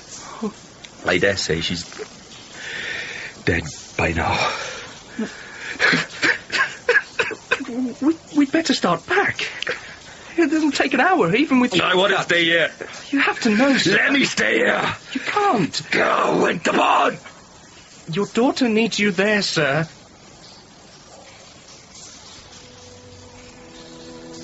Yes. Put this jacket on. No, it might rip, but it doesn't matter. Come on, sir. Hurry.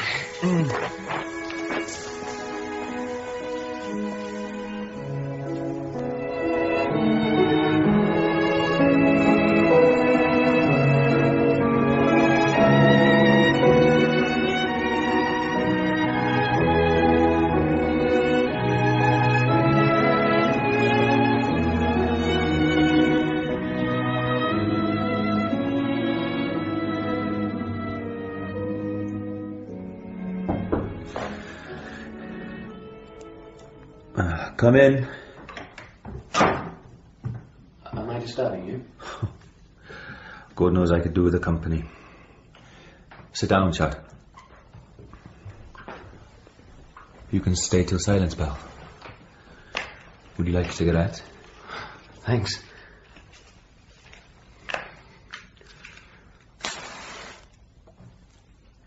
What did you want? Well, it's a bit awkward, really. The other chaps wanted me to tell you how they felt, sir, about... We all like Mrs. Powlett-Jones. I know talking doesn't do a damn thing. It doesn't help, sir, but they wanted you to know. Thank you. How's Grace? Oh, it'll take months for the bones to knit together, but she'll survive. She'll survive. It's me I'm not so sure about. Oh, come on, sir. This is going to take some weathering, Chad. Frankly, I can't see myself making it. That's daft. I'm sorry, sir, but it's just not you at all. We need you here. Would you mind telling me why? The way you might discuss it with Dobson or some other boy. I don't know if I'm going to stay on, but if I am, I need to know why. But that's... You have to stay on. I don't think I can. See? This was our home. But you must. Look, this isn't flannel, sir. But you get through to people the way other masters can't. You make it mean something. Can't I do that somewhere else? Not like you can here. You learn the trick of it here. You're part of the place, just like Algy. The head, I mean. I never gave a damn about history before you taught it. History, boy. Maybe I'm talking a lot of rubbish, sir, but I don't think so.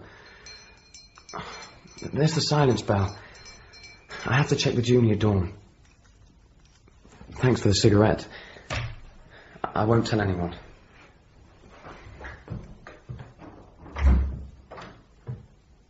You belong here, sir. I get the message, Chad. You think about it? I'll think about it.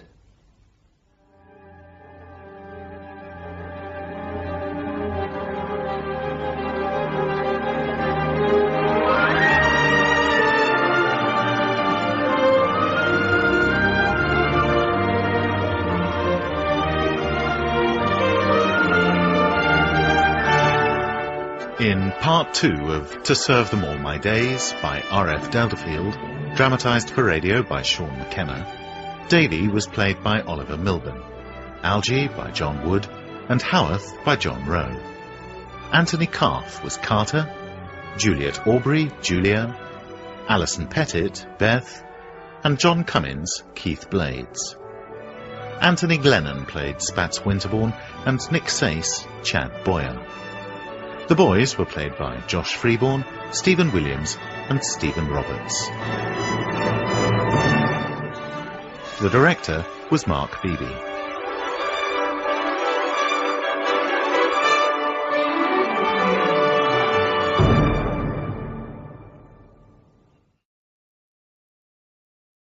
But now, our dramatisation of RF Delderfield's classic novel continues here on BBC Radio 4. It's 1926, and the general strike has arrived, bringing with it the prospect of major changes at Bamfylde. Davy has buried himself in school life to try to forget the death of his wife, Beth, and their eldest daughter, Joan. What spare time he has left is spent working on the history book that Beth urged him to write. Part 3 of To Serve Them All My Days.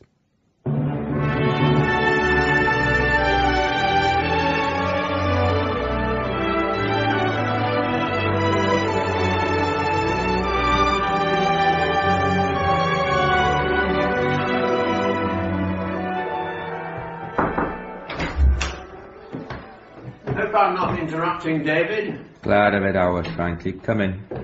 Pour yourself a sherry. Book going well? I've been trying to get to the end of this chapter before Grace gets back from her grandmother's. The trouble with the 15th century, there are so many feuding barons rushing around, it's starting to feel like the Keystone Cops. Have you got a publisher? Lord, no. I'll wait till it's finished before I let anyone see it. By then, I'll know whether to take it to the post office or just to the latrine block. Have you seen Algy tonight? He was looking for you. A problem, do you think? You're a housemaster, David. Have you ever known a day without a problem?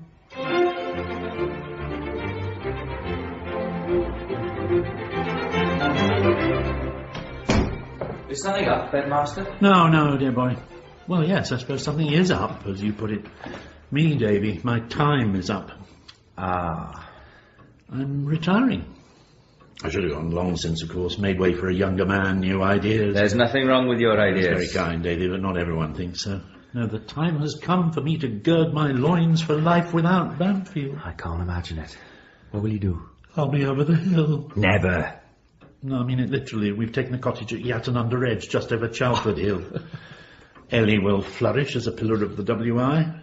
There's a lot of jam to be made, Davy. I hope you and Grace will come over regularly to partake of it. You can rely on it. The governors have kindly offered me a seat on the board, so I shan't feel entirely abandoned by Bamfylde. I shall formally announce it after half-term, but I wanted you to know first. Oh, that's good of you, but why? Carter is bound to apply for the headship, and he'll have Alderman Blunt on his side. Well, there's no telling whether they'll appoint an internal candidate. In Carter's case, that would be an infernal candidate, I venture, but you'll need time to think about it before you apply. Me? Come now, Davy. You're too old for the blushing virgin routine. Oh, I'm too young to be a headmaster. You think so? Well... doubt. That's what I like to see. I've put in a word with Brigadier Cooper, strictly entre nous, and he authorised me to encourage you. I have to remain strictly impartial, of course. Of course. But I don't think I'm ready. I'll tell the brig you'll think about it. What are you doing for half-term? A few days in London. Research mostly, a couple of shows maybe. Then off to Wales to collect Grace from my mother's. Will there be any trains if this wretched strike goes ahead? No, I don't mind a bit of inconvenience in a good cause. There speaks a minor son and proud of it. Yeah, just don't mention it in the staff room, eh? Dear boy, this is the modern world. We fought a war for free speech, didn't we? Tell that to Carter. Oh, Carter has his faults. We all know that. But so do you, Davy. So do all of us. Carter's deuced bright. Exam mad, of course, and almost certainly thinks me an old fool for not being. But he has a point. Life is more competitive these days. My advice would be to call a truce with him. Oh, that's good advice. Are you going to take it? There's a question.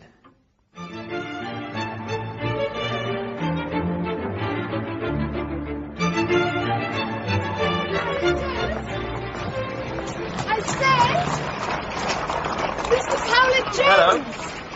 Oh, Mrs. Derbyshire. Oh, you certainly walk quickly. It must be all that striding out across the moors. Where on earth did you spring from? I saw you across the foyer. I thought I'd lost you. Wasn't it a dreary play? And dreary is generous, I'd say. What are you doing in London? Don't tell me you've abandoned Wuthering Heights. Only for a couple of days. I've been doing some research, actually. You certainly look abominably healthy. I suppose I am, yes. And you look... exhausted and terribly thin. Nonsense. Please, I've no illusions. I had a rare afternoon off, and I've gone and wasted it on a terrible matinee. And now I've met you, so the day isn't quite ruined. I'm sorry, I must be keeping you. No, really. I just wanted to say I heard about your wife's accident, and I'm really very sorry. I nearly wrote 12 times, but it didn't quite...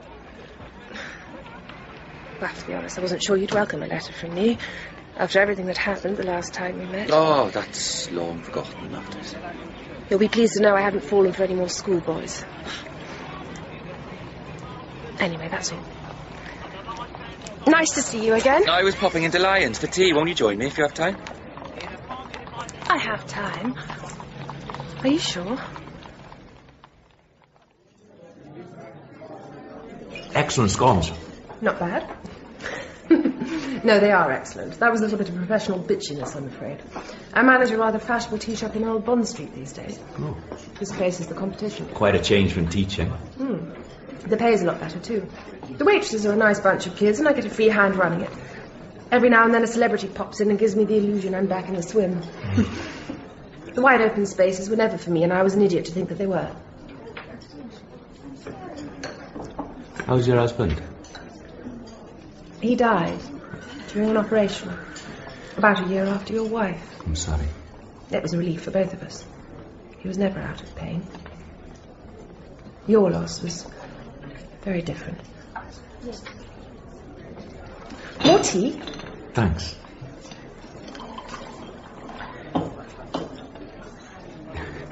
Did you ever hear from Keith Blades? The schoolboy of my scandalous downfall. Just once, actually. And only about you. Me? I told him about your part in it. I thought I owed it to both of you. No, I never said anything. He's naturally discreet.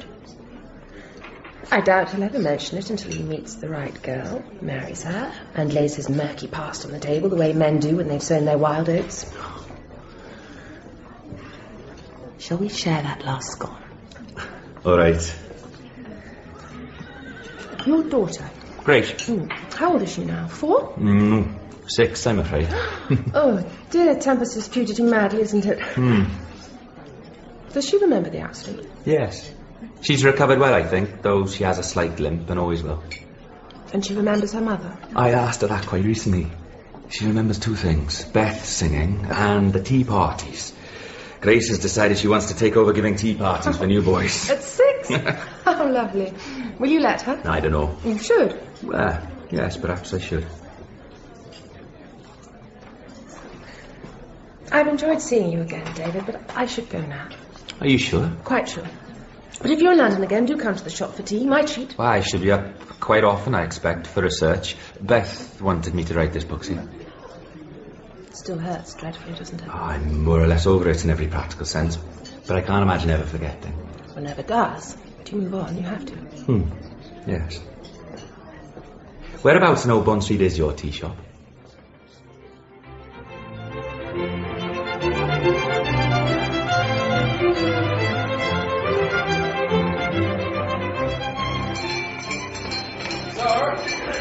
What is it, McNaughton? I'm on lunch duty in a minute. Oh, sir, I'm in a rare old fix, sir. It's the sixth form debate tomorrow. The proposition is the trade unions were not justified in supporting the Miners' Federation in the recent general strike. I volunteered to present the TUC case. At Bamfylde? You're backing a lame horse, aren't you, Paddy? Probably, sir. But there's another chance to have a crack at the oppressors. You know the drill, sir. Anyone heaving a bomb at Westminster is welcome in Ireland. I only volunteered for Devilman, but now I'm stuck with it, and to be honest... You don't know the first thing about it, eh? Not a damned... Oh, excuse me, sir. Who's opposing him? Saunders. He's hot stuff, and he does his homework. Can you brief me? Yes. All right. Come up to my rooms after prep. Oh, thank you, sir. I say you wouldn't... What? I can't find anyone to second me. Won't you? We could pull the pants off them between us. It's a sixth form debate, Paddy. Wouldn't be very fair on Sanders, would it? He's got Mr. Carter, sir. Has he? What is most damaging to the fabric of our great land is that this irresponsible strike, spearheaded by the Miners' Federation, has damaged trade. That damages every decent citizen at a time when we're still recovering from a war fought to preserve our freedom. The miners have broken their deal, gentlemen, and put you and every member of your family in jeopardy. And for what? For money. That's not democracy, it's greed. Urged on by the Bolsheviks, the miners will not stop until they have brought this great country to its knees. I urge you to support the motion.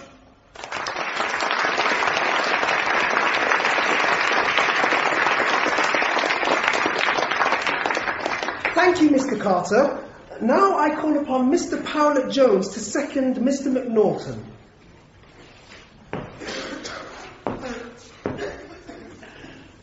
Do you know I'm a miner's son? I grew up in a Welsh mining community. I've seen it firsthand, the kind of deal those chaps get, and have been getting, ever since the English moved in and made a midden out of their valleys. Most of them bring home 50 shillings a week for 5.5 days underground, where they might die at any moment. Because the absentee owners are too damned miserly to stump up for proper safety facilities. 50 shillings a week for a man with a wife and a family. It costs £4.10 a week to keep one of you fellows here for 8 months of the year. When I was a kid, younger than anyone here, I went off to school one morning. leaving behind a father and 2 brothers, working early shift, 4 a.m. to midday. When I got home that night, my father and brothers were dead. Their bodies were never recovered. There weren't enough pit props, see. The owners wouldn't pay for them. And Mr. Carter talks about the miners being greedy. You got quite a kick out of that, didn't you? Oh, I don't fool myself I got through to anyone. McNaughton and I lost. Only by 4 votes. In this place, that's almost a victory, David. Can I give you a piece of advice? Oh, let me guess. To work harder at cultivating the Englishman's stiff upper lip. Oh, quite the contrary. Blow your top more often. Give the Celt an airing. You'll feel better for it, and it won't do the rest of us any harm. Evening, PJ. Carter. Aren't you going to congratulate the winning team? That would be the gentlemanly thing to do, would it? Fair vote, old chap. Democracy in action, and you lost. Yes, we did. Spoke to Alderman Blunt a few minutes ago. Oh, yes? He was most interested to hear all about it. Most interested. I'm not sure that the sixth form debate is a tradition I'd encourage, you know. When you take over from Algy, you mean? Well, I'll certainly be throwing my cap into the ring. I've made no secret of it. And if I am fortunate enough to be seriously considered as a candidate... I think we can safely assume that any suitably qualified internal applicant will make it to the shortlist. It would be insulting if they didn't. But you realise, I hope, that you won't be alone. You're applying, Howarth. Well, splendid, splendid. Though I must say I'm surprised. Good God, man, not me. But Powlett-Jones will be a very strong candidate. Howarth? You, PJ? Yes, him. Now, why don't you run along, Carter, and make that telephone call? Telephone call? I'm sure Alderman Blunt will want to know. Oh, really, Howarth? Oh, that was completely irresponsible. Yes, wasn't it? You can't back down nowadays. I have no intention. Yes, you did. Or would have, once you'd seen sense. Algy and I have been conspiring to twist your arm. I'm not experienced enough. You've at least as much chance as Carter, you know.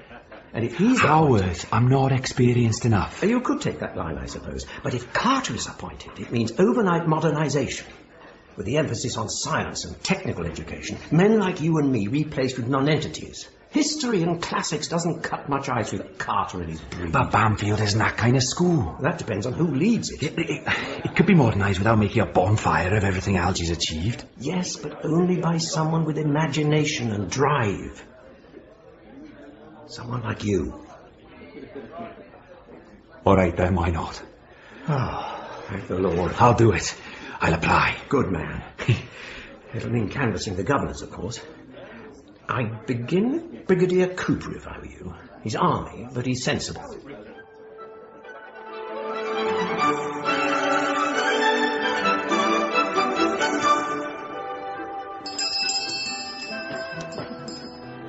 David!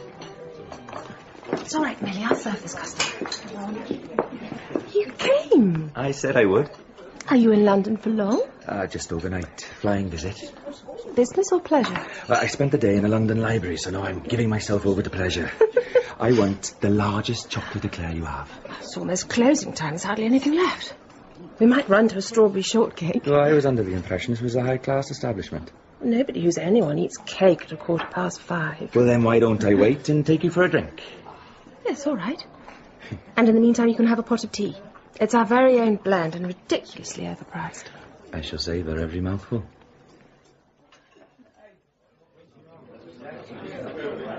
You're going to be headmaster? David, that's splendid. Oh, hold your horses. They probably won't appoint me. You'd be mad not to.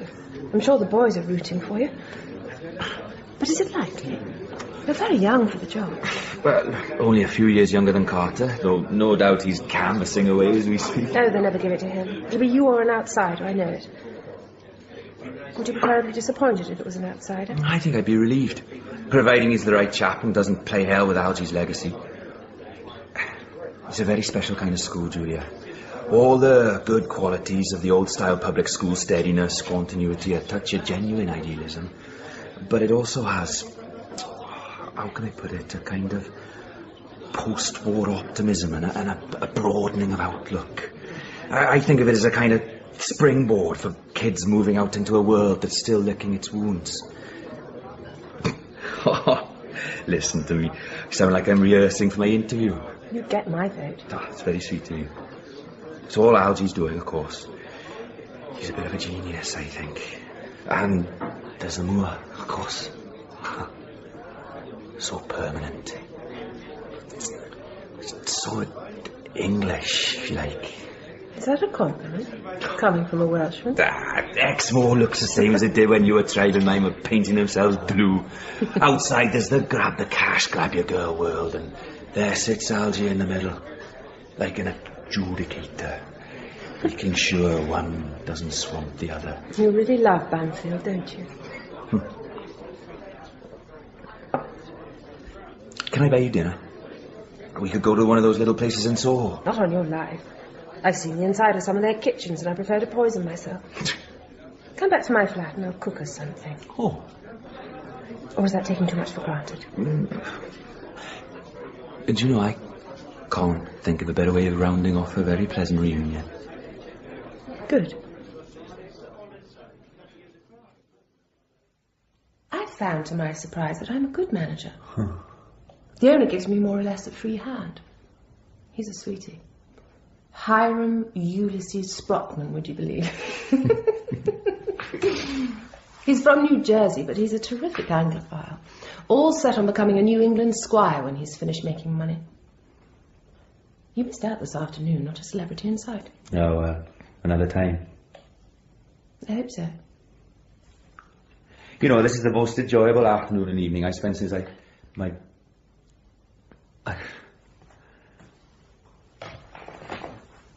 There hasn't been anyone since Beth. No. In all this time? The truth is, I had very little experience of women before I married, and it wasn't entirely because of the war. After Beth died, the idea of a casual fling seemed, I don't know, too clinical, too clinical by far. There has to be something else. Friendship, at least.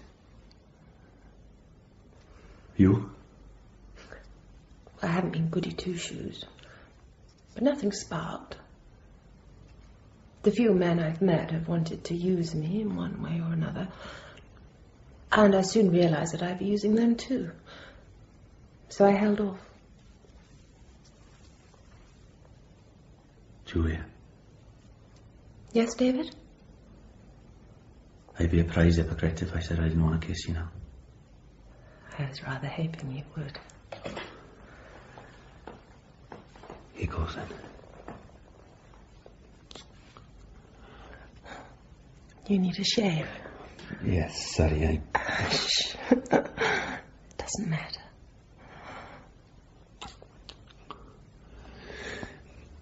When did you shingle your hair? You had lovely hair. It was one of the first things I noticed about you. You didn't notice me at all until you convinced yourself I was seducing one of your lambs. That's what you think. Well? It's the fashion. Up here you have to stay in the fashion.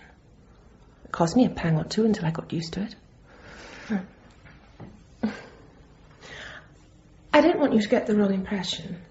I realise you don't need me in particular, but it seems to me you need affection even more than I do, and that's saying a hell of a lot. You're very welcome to stay the night if you'd like to. Or you can say thank you very much and walk out of here with no hard feelings. I'd like to stay. I'd like that very much. I'm glad. I wasn't fishing for it, if you can believe that. You never went fishing in your life. You wouldn't know how.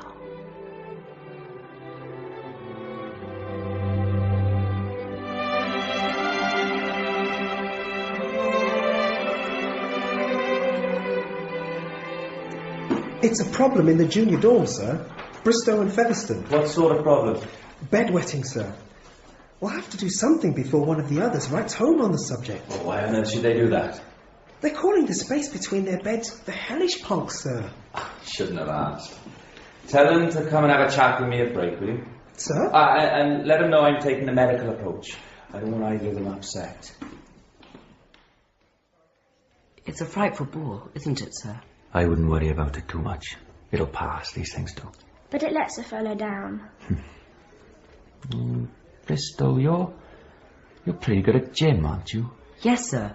What about you, Featherstone? What are you good at? Well, not exactly good, but I enjoy playing the piano. Do you? Beethoven and all that? Actually, I'm rather keen on jazz, sir. Ah, I see. Well, we have a jazz band, you know that. But that's serious. I couldn't play... Ah, not yet. Not if you didn't want to, but it's something to aim for, isn't it?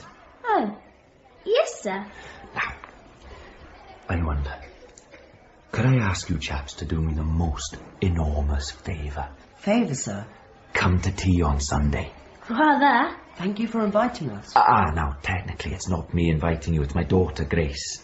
Yes, sir. First term tea is an old custom at Havelocks, but this one is very special. Why's that, sir? Grace remembers her mother giving these teas, and although she's only 6, and you might find it all a bit solemn, I'd be very grateful if you'd play along. How do you mean, sir?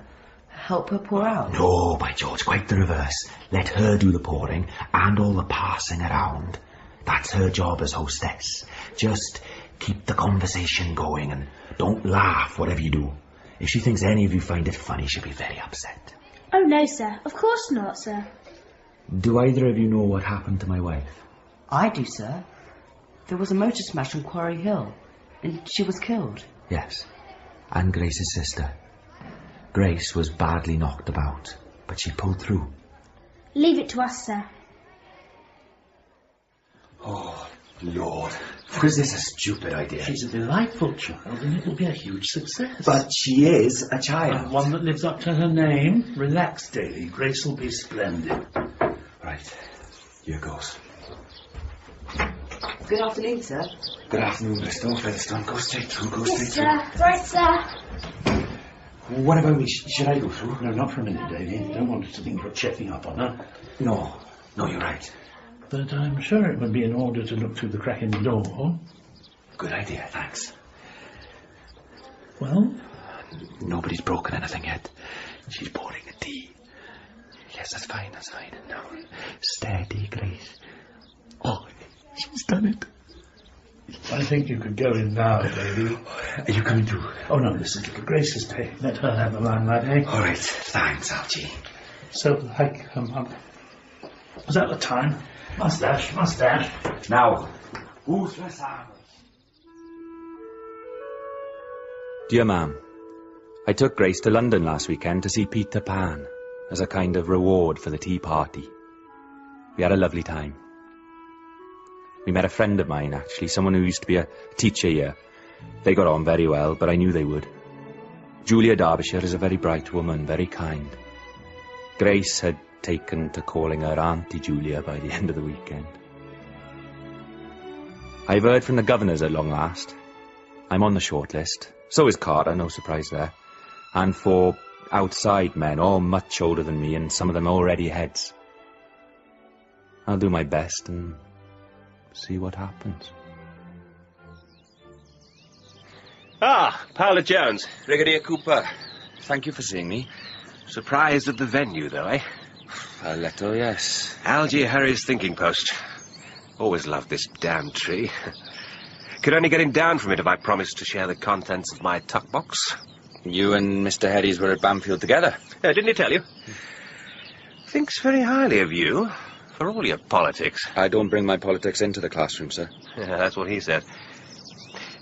Look here, Powlett-Jones. I won't beat about the bush. Algy favours you, as I'm sure you know. Don't want some clever dick prancing about here with God knows how many damned silly modern theories. There will need to be some modernisation, whoever is appointed. I couldn't promise not to make changes. All I ask of the place is to turn out chaps who can speak up, play up, and look anyone straight in the eye. How many votes have you got on the board? I don't know, sir. Well, you better buck your ideas up. Carter has Blunt, and that means Wainwright and Dowling. At the moment, you only have me, and Algy, of course, but he can't vote on this. What's your opinion of Carter? He's a clever man and a good teacher, but if he were appointed, I'd have to resign. Hate him that much, eh? I don't hate him, but I couldn't serve under him. We'd be after each other's scalps from the word go. Fair enough. Plain speaking. I like that in a fellow. Leave the recce to me. I'll sniff around and dig out something before the next monthly meeting. Thank you, sir. One word of advice, mind. Stay out of politics. I'll do my best, sir. Must you boys always move like cart horses with a heavy burden? Pick your feet up, Teeman. Howard! Letter for you. Special delivery, Alice. Thanks. Feet, Teeman. A special delivery, Howard? There you say. Well, aren't you curious? Not particularly. No. Nor is that the time. What? Don't run!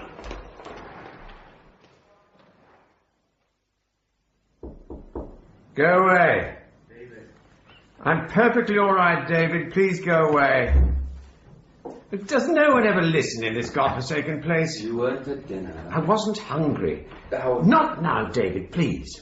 I have a pile of marking. That doesn't have to be done till Tuesday. Will you kindly go away and mind your own business? I'm sorry. Was it bad news? Your letter, Carter's been going on about it being special delivery. I hope I'm not the subject of speculation in the staff room. I shouldn't think so. What's up? Oh. Do you remember once, a long time ago, I told you about a girl called Amy Crispin?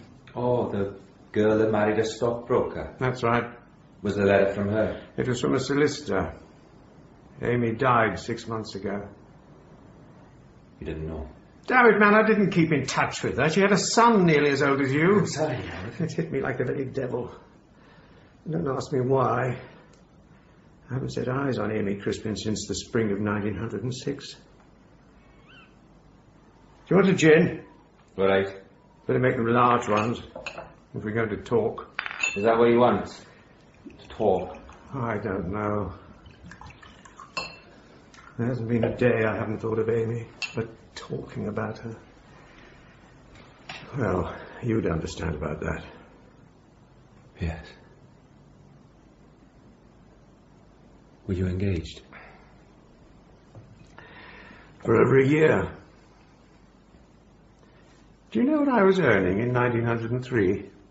£120 a year at Beckwith Grammar, and I was 24. Hardly enough to keep myself, let alone a wife and family. It was too late to change horses, and in any case, they didn't want to. If I have a vocation, it's teaching, like you. I dare say she could have waited. For how long? 5 years? 10? She wanted children. I've never held it against her that she went elsewhere for them. I'd always assumed she was happy. Here, read it for yourself.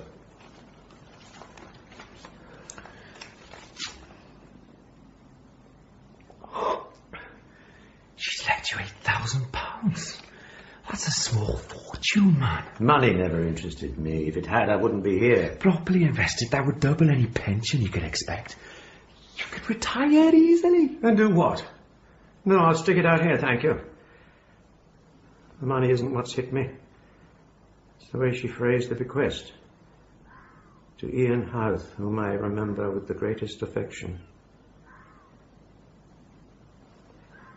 See, it's finding out this late in life that I could have married her if I'd had the nerve. I thought I was being sensible. Money can't wipe out 30 lost years. She'd been unhappy, I know it. Learn from this, David. Don't play the little gentleman like me. Get married again if you can. All right. Some men can live celibate, but not you. Not without corroding your personality. Perhaps. There's no perhaps about it. Marry again.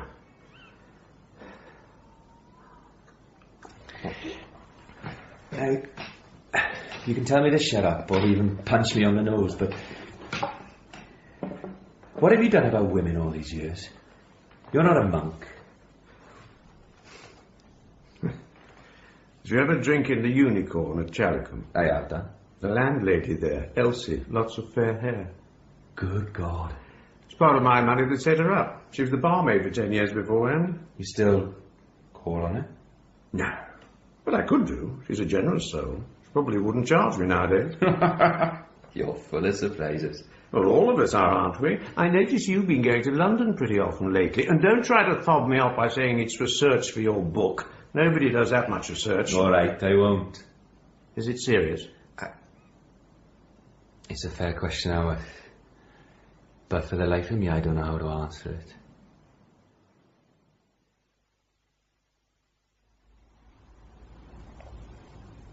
Are you asleep? No. I'm listening to you thinking. Oh, sorry. Don't be. I'm sure they're very big thoughts. They are, rather.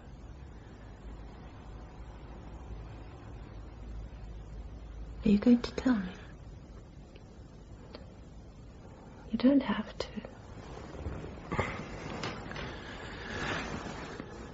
Oh, I know that face. Very solemn. Out with it. Sorry, I sound like a dentist. Tell me, David. Suppose I land the headship. Or don't and aim higher at some other school. Would you like to think about marrying me? No. Oh, look, I don't expect you to decide right away. You have a very pleasant life here, working for Sprockman, but you've made all the difference in the world to me. And Grace adores you. No, David. I'm very flattered, but it's out of the question. It wouldn't work, Why not for not? us. But you're still in love with Beth, for one thing. I'm not saying it'd be the same, but we get on, don't we? We'd have so much fun together. We could have children, if you like. Listen. Listen. We do have fun, and we're very fond of one another. The bedside of things is wonderful, but that's not the kind of love that's essential to you. You know I'm right. And I couldn't come back to Bamfylde. Oh, what, because of Keith Blades? Of course not. Because it would drive me doolally, and I'd end up disgracing myself, or you. I could leave Bamfylde. I'd get another school. It would be the same.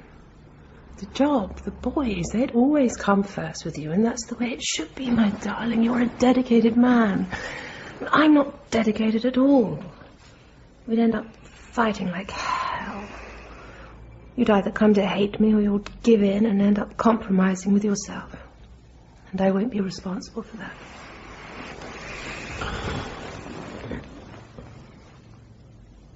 Don't hate me. Oh, I don't. Ah, well, there's one thing I hate a little. You're so much more clear-headed than I am. I'm a woman.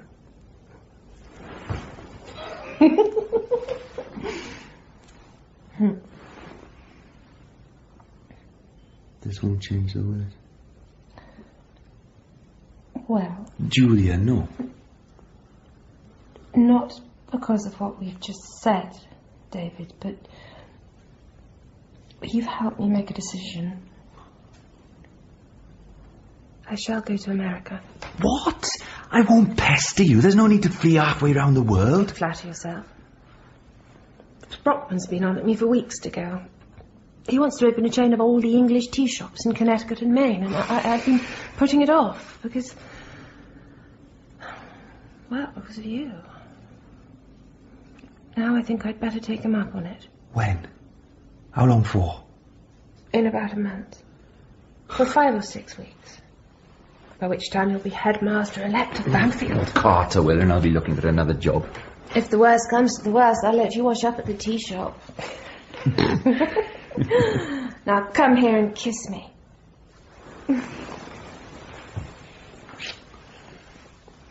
You're relieved, aren't you?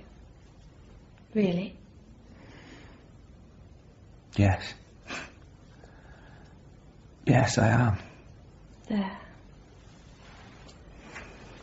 Now, I have half an hour before I need to get ready for work. How do you propose to fill that gap in my timetable, headmaster?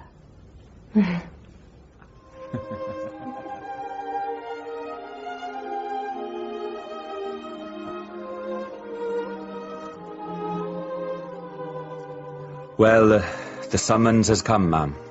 All the candidates are being interviewed on Tuesday in the library. My interview is at 2:30, just after Carter. The brig says I can count on 4 votes. That's the same as Carter now. We'll just have to see. Grace has knitted me a special pair of socks to wear for the occasion. Unfortunately, they're a very strange shape and a rather lurid shade of mauve, but I'll keep them in my pocket for luck. Keep everything crossed for me, Ma'am.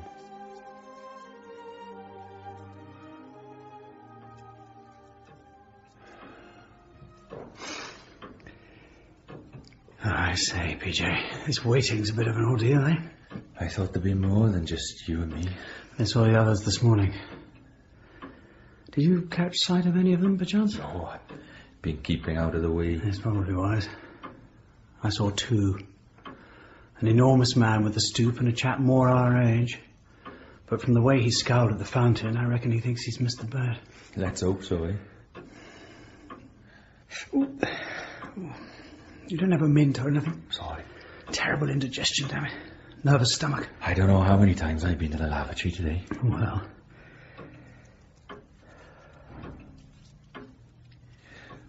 Good luck, Carter. You too, old man. Oh, God. You know, Carter? Yes. Right. Don't let him rattle, you know. Right. Here we go, then. Well, Davy. That's the most civil conversation Carter and I have had for months. Good, good. I'd better go back in. Algy. What are my chances? Really? As good as the next man's. Depends on how you're doing there.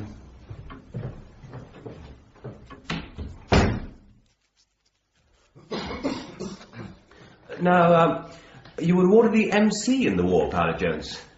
Care to tell us about it? I'd prefer not, Brigadier Cooper. You were out there, and we both know how many chaps earned decorations and didn't get them. You've been happy here, have you? Damn fool question, Blunt. Given the man lost his wife on Quarry Hill. I know what you meant, Alderman Blunt, and yes, I have been happy, thank you. That's mainly why I applied. I realise there are men on the staff senior to me, of course, but I made sure none of them wanted the post before I filed an application. You took an external degree, didn't you? Wouldn't it have been better to take advantage of the shortened university course for ex-officers? Possibly. It would have meant a 2-year break with Bamfylde, though. I was married then with 2 children on the way and would have had to take the chance of getting back here. Still a Red? I've never been a communist, if that's what you mean. Support the socialists, though, it's common knowledge. Yes, I vote Labour. I don't care for that. If I'd been born and bred in a Welsh valley and seen my father and brothers sacrificed to industrial greed, dare say I'd have been a rebel too. And probably a good deal more radical than this chap. Mr. Powlett-Jones, what, in your opinion, is the most essential factor of a school like Bamfylde? I thought you might ask me something like that. I warn you, we've had some very good answers today. Thank you, Blunt. I can answer it straight out. A happy atmosphere. If that's there, the boys can relax enough to find out about themselves, that everything else falls into place. A happy atmosphere. I could talk about latrine blocks and new laboratories and all the obvious things. But you asked me what I thought the essential factor is. And that's it. Well? Oh, have you got your flask? Bad as that. Here. Oh, I don't know. To hell with them all. Down the hatch. Sir? Sir? Do you want me, Stratton? No, sir. Mr. Powlett-Jones, sir. There's a visitor for you. A visitor? Now? At the head's house, sir. With Mrs. Harris. What on earth are you doing here? I'm on my way to Liverpool. The ship leaves the day after tomorrow. Oh, Bamfylde isn't on the way to Liverpool by any reasonable route. I wanted to see this place again. And oddly enough, you. I've come to say goodbye. Why, you'll be back in a few weeks. No, Davy, I shan't. Oh, Juliet. I was going to write to you from New York, but I realised that would be the coward's way out. I married Hiram Sprockman yesterday. I'm not going to apologise. I might to a little man, but you're not a little man. Everything I said last time we... Well, all that holds true. I'll always remember your proposal as the greatest compliment anyone ever paid me. I don't believe you love him. Of course I don't. He knows that. I've told him often enough. He's proposed 3 or 4 times before. Hiram doesn't need the kind of wife that you need. His great love is making money. What he needs and what he's getting is a kind of mistress come manageress. Yeah, but you're worth more than that, Juliet. We'll never know, will we? Please, give your husband my congratulations. I would like us to stay friends. Yes. Oh. Yes, I'd like that too. Then, goodbye, Mr. Powlett-Jones. Goodbye, Mrs. Brockman. Good luck, always. For God's sake, David, kiss me. Too late. Amy? Oh, my lord. Oh, I do apologise. Ellie didn't say we had visitors. It's quite all right, Mr. Harris. I must be going. Good lord, it's you. Have you come back to clear up the mystery of your rather abrupt disappearance some years ago? I shall leave that to Davy. Goodbye, Mr. Harris. Goodbye, Davy. Have I put my foot in something? No.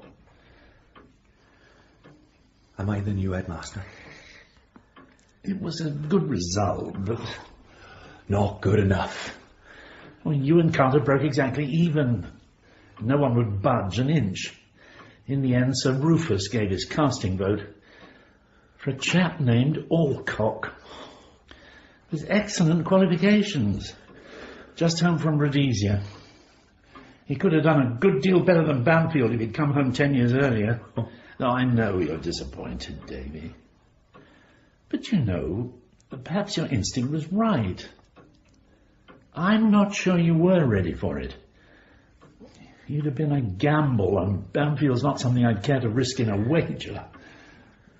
Can you take that amount of plain speaking? Oh, it's the day for it, Algy. It's the day for it.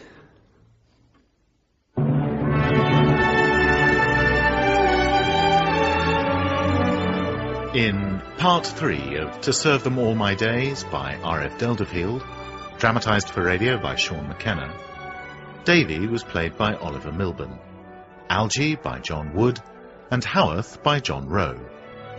Anthony Calf was Carter, Juliet Aubrey, Julia, and Gerard McDermott, Brigadier Cooper. The boys were played by Harry Francis and Josh Freeborn. The director was Mark Beebe.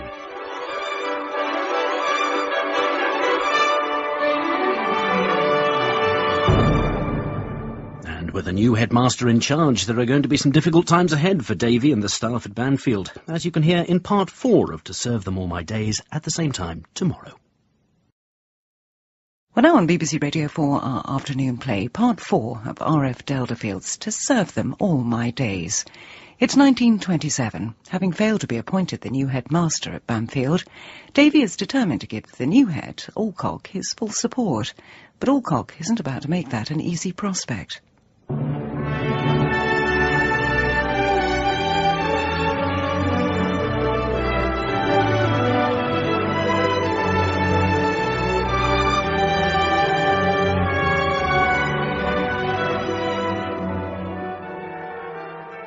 Get the middle school in first, Islop, and then we'll have the third and lower fourth in the last minute. Yes, sir. They're supposed to know how to behave, but with all this emotion flying about, I don't think we'd better take any chances. Right. Off you go, then. Gird your loins. Come on, you fellows. Monk, stop chattering.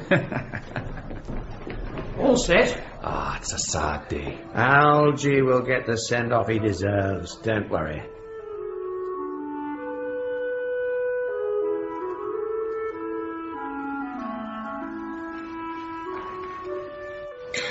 Occasions like this are a gift to the professional windbag.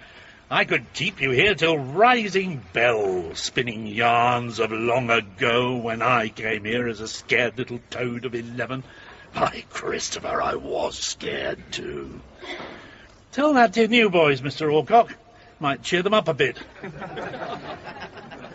Well, there's one anecdote I should like to share with you before I pipe down. It was very trivial, I suppose. Petherick and Chuff Rogers were two boys who accompanied me to Barkham by train one Christmas when we were giving a charity performance of that year's opera. The train was very full. But we finally secured seats in a compartment with a young woman nursing a baby. Within moments of starting out, the baby was dramatically sick. Pettitt took refuge behind my copy of the Times. It was upside down, but that didn't seem to worry him. Pettitt was one of our skyrockets. Went on to collect the OBE.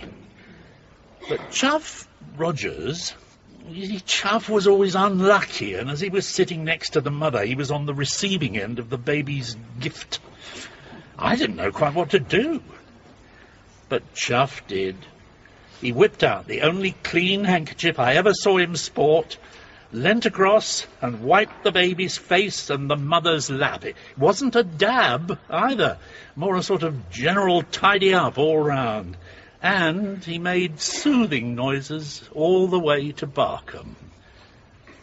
Now, some of you might think that's a rather damp squib to end these proceedings after such very kind speeches and splendid farewell gifts. But it isn't, you know. It's very relevant to what I hope I've been up to on this moor for the past 23 years.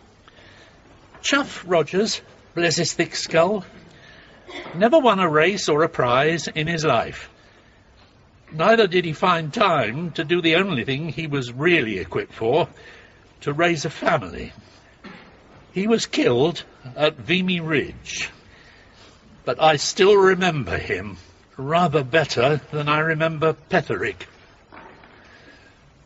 As a matter of fact, when I came across his name this morning, I thought of him as one of our outstanding successes.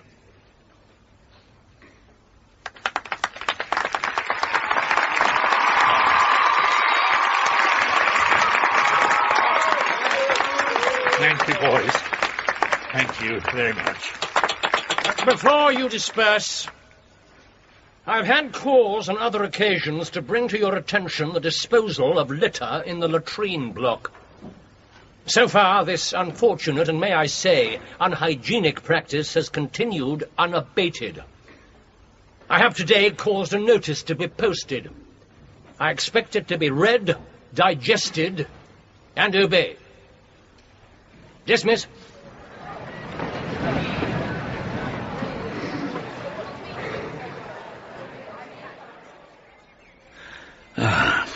Well, Algy, didn't go too badly, eh? Now all that's left is to pick up the loot and skedaddle. Bamfylde will never be the same. One expects a degree of sentimental maundering on an occasion like this, but don't overdo it, man. I'm still in the land of the living. What do you make of Alcock? You've had the handover period, but the rest of us have scarcely met him. Well, it's hardly for me to say, is it, Davy? Though the foundations are already laid for the new bogs. Alcock squeezed the money out of the governors in a way I never managed. Made it a condition of his appointment, I gather. Good luck to him. A school is more than new toilets, though. Open mind, Davy, lad, open mind. Yes, of course. I'll give him my support. Do. But I'm not sure he'll welcome it. He knows you and Carter wanted his job, Davy.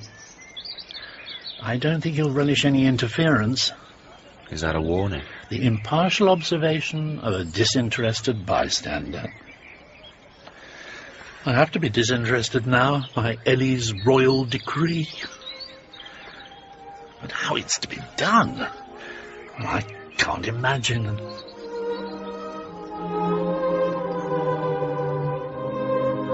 I'm not saying anything. Of course not. Only Arthur. that what worked perfectly well when Alcock was in Rhodesia might not work in rural Devon. Do I detect a touch of the green-eyed monster? Oh, don't be ridiculous, Barnaby. The man got the job fair and square. Has anyone exchanged more than a word with him? Ah, PJ. Did the old man give any clues about the nature of the beast? Hot on exam results. There was a wife once, I believe. I got the impression that... no, I shouldn't say. Don't be pie, David. All right. I get the feeling Mr. Alcock doesn't have much of a sense of humour. No, you can see that in his face.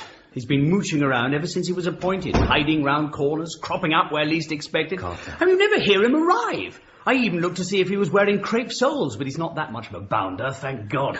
But he's the spying type, one of nature's clerks. I bet 10 bob his filing system is a thing of beauty, and if he thinks... Good morning, Headmaster. Good morning, gentlemen. It may be unorthodox for the headmaster to visit the staff room unannounced, but I make no apology. I wanted to catch you all at once. What can we do for you, sir? There has been a practice, I believe, of extra free periods and half holidays being granted for additional sports coaching. Indeed there has. And I don't know if you know, Headmaster, but we came third in the Devon Schools Cricket League last year and put up a damn good show in the rugger. Please don't use profanity in my presence, Mr. Carter. Profanity? Yes, of course. Henceforward, sport will be confined to the timetabled lessons only. No additional free periods under any circumstances unless approved in writing by me. But... yes, Mr. Carter. Well, we'll never keep up our showing in the league, sir, if the boys can't practice. Have any old Bamfyldians gone on to become professional sportsmen? Well, no. Then it couldn't possibly matter. One more thing. The Christmas play. For some years, I believe, the school has performed one of the Gilbert and Sullivan operettas. This year, I have chosen something with more educational value. An evening of scenes from Molière.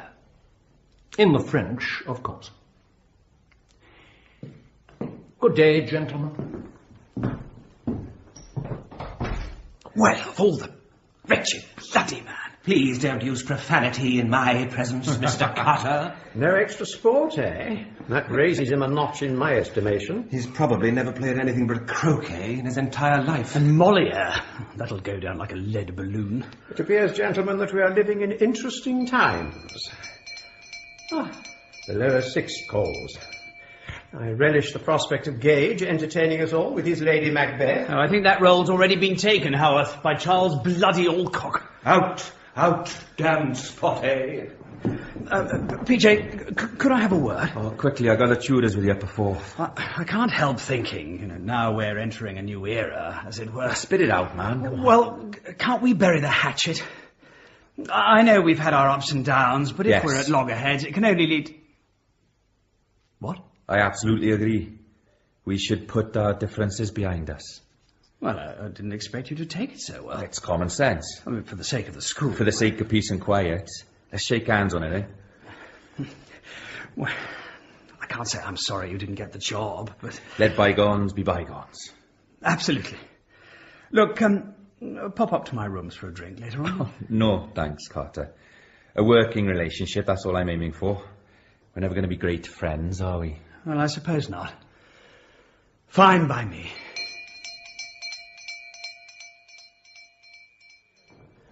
I finished your manuscript last night. Oh, God, is it rubbish?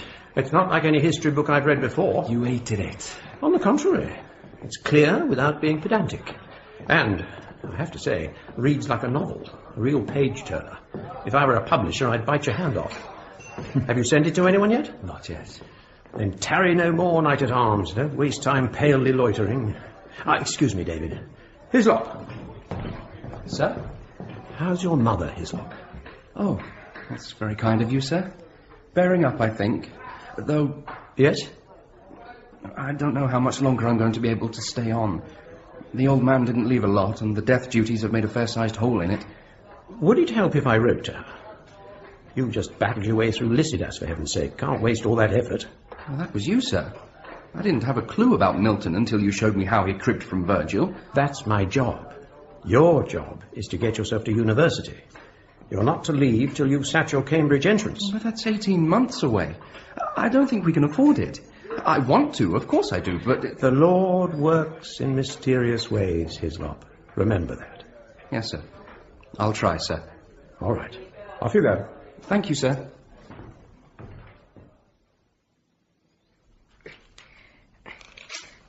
You can't smoke that thing in here, Monk. You'll get caught. I don't care. It's a meerschaum. I got it in Bristol in the halls. Look at the carving. What's it supposed to be? A horse? It's a stag, you ass. Look, antlers. Want a puff? Take it up into the woods, you idiot, or I'll tell Noble what you're up to. Tell what to whom, now You turd. Quick, slip it in your pocket. Tell what to whom? Sir? We were just drawing, sir. Pockets, Monk. But... There's a distinct aroma of smouldering worsted. Empty your pockets. Oh, Stoker, hand it over. Sir? You know smoking is against school rules, Monk. Yes, sir. Smoking something as hideous as this pipe is even against the rules of good taste. Is that supposed to be a horse? It's a stag, sir. See? The antlers. It's confiscated. And Lowther? Sir? Whom were you threatening to tell? The head, sir. Mr. Alcott. No, you called him something else. Yes, sir. Well? Noble, sir. Noble? Why Noble? I don't know, sir. It's his nickname, sir. All right. See me after prep, Monk. Sir. Noble. Hardly seems appropriate.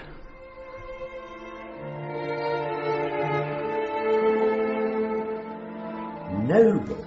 Yes, I can see it. The noble stoic. Cool, distant, human. At least the food has improved. You like a smoke, Howarth? This pipe of Monk's any good to you? Oh, dear God. Where does he get them? Young Stoker's going to have quite a collection when he leaves. I've already got 3 more in equally appalling taste, as well as 2 catapults and an air pistol from his pre-smoking days. I suppose we should rejoice the Stoker has taken up the weed. Boy. Oh, David, you look grim. I just found this. It's the notice Alcott posted on the latrines. I thought I'd better take it down before he sees it. Why? Oh, a small, unauthorised edition. Well, let me see. Oh, it's not that funny. Oh, come on, it's rather good. Well, spill the beans, Carter. It explains everything. They've excelled themselves this time. The signature, see? Alcock and no... Thank you, Carter. You have to admit it shows a certain dignity. It makes its point whilst masking its basic vulgarity. Logical, too. Logical? Yes, I suppose they think of him as a eunuch. Oh, you're not suggesting he is. Of course not. But you might look for that terrible separateness in someone who's been castrated. Wouldn't you say? It's really not a subject I'd wish to dwell on. The assembly day. Another day in paradise awaits. Et in Arcadia ego.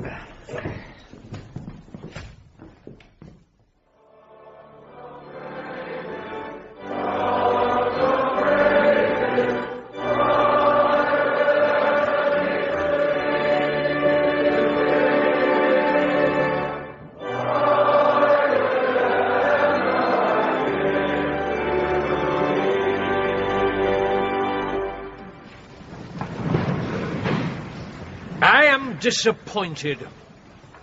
The notice I caused to be posted has been removed by some unauthorised person. I require whoever removed it to return it to me personally. If he has insufficient moral courage, he may return it anonymously. Unless that notice reaches me by the end of school today, the half-term holiday will be cancelled. That is all. Well, David, do you keep mum and inflict injustice on the innocent? Algy would have made a joke of it, posted another notice and threatened to hide the next boy who touched it. There's nothing you can do without sacrificing your dignity. Let me worry about my dignity. Come. Might I have a word, Headmaster? Is it urgent, Powlett-Jones? Oh, it's about that notice, Headmaster. There's no need to cancel the holiday. Ah, you've identified the culprit. In a sense. It was me.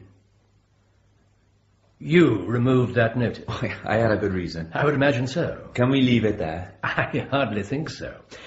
What was your good reason? The notice was defaced. You caught someone defacing it? No, it was defaced when I found it. If I may make a suggestion, Headmaster. Very well. Replace the notice and leave the matter there. It won't be interfered with again. They've had their warning. That's for me to decide, I think. Just a suggestion. I made my first appeal some hours ago. You seem to have been reluctant to come forward. Do you suspect a boy from your house? I suspect nobody. I simply removed a defaced notice. Defaced in what manner? Nothing particularly obscene, just schoolboy mischief. I'm sorry, I don't quite understand. Are you refusing to tell me the nature of the defacement? The main thing, surely, is that you know a boy didn't remove it. The main thing, surely, is that one of my staff, one of my housemasters, no less, refuses to cooperate with me in the maintenance of discipline. Allow me to put my cards on the table, Powlett-Jones. I'm a new broom at Bamfylde. I intend to sweep clean. I hope I may count on your cooperation. I understand, of course, that your style is very different from Mr. Harry's, isn't it? Oh, very different. And it's my duty to make that felt from the start, don't you agree? There may be some chafing at first, I expect that, but you'll find the boot will fit comfortably before too long. Bamfylde has always been a school. I'm not interested in what Bamfylde has been, Powlett-Jones, only in what it will become. I see. I know that Mr. Harris gave you certain privileges. I will respect those privileges as long as you support me. Support you, Headmaster? A school is like a regiment, Powlett-Jones. It runs best on wholesome food, tight discipline, and decisive leadership. And a regiment can only have one commanding officer. Wouldn't you agree? Yes, sir. And, in my experience, the best officers are those who can command not just the loyalty, but the affection of the men. You were, of course, merely a second lieutenant. Headmaster, with all due respect... How was the notice defaced? For 2 pins. I'm sorry, Mr. Alcock, but I think it's best forgotten. Well, then, we shall have to leave it there, shan't we? With some reluctance on my part, I might add. You may go.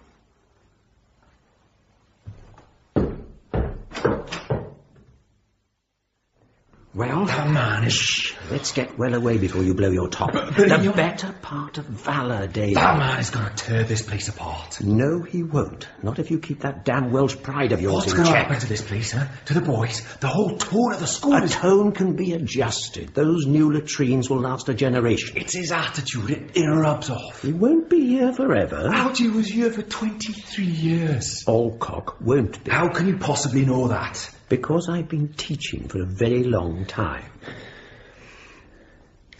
Better? I suppose so. What are you doing over half-term? London? No, that's all over. Ah. Then go home to the valleys. You need to get away, David. You need space to breathe. Go and visit your mother. There isn't time. 5 days? Just the travelling will do you good.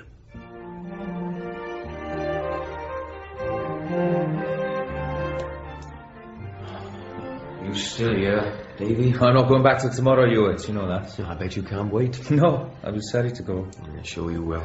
How does Ma'am seem to you? Same as usual. She seems... I don't know. She's getting old, Davy. Yeah. Gwyneth and I do our best for her. Oh, I'm not saying it. Look, I know you're the apple of her eye.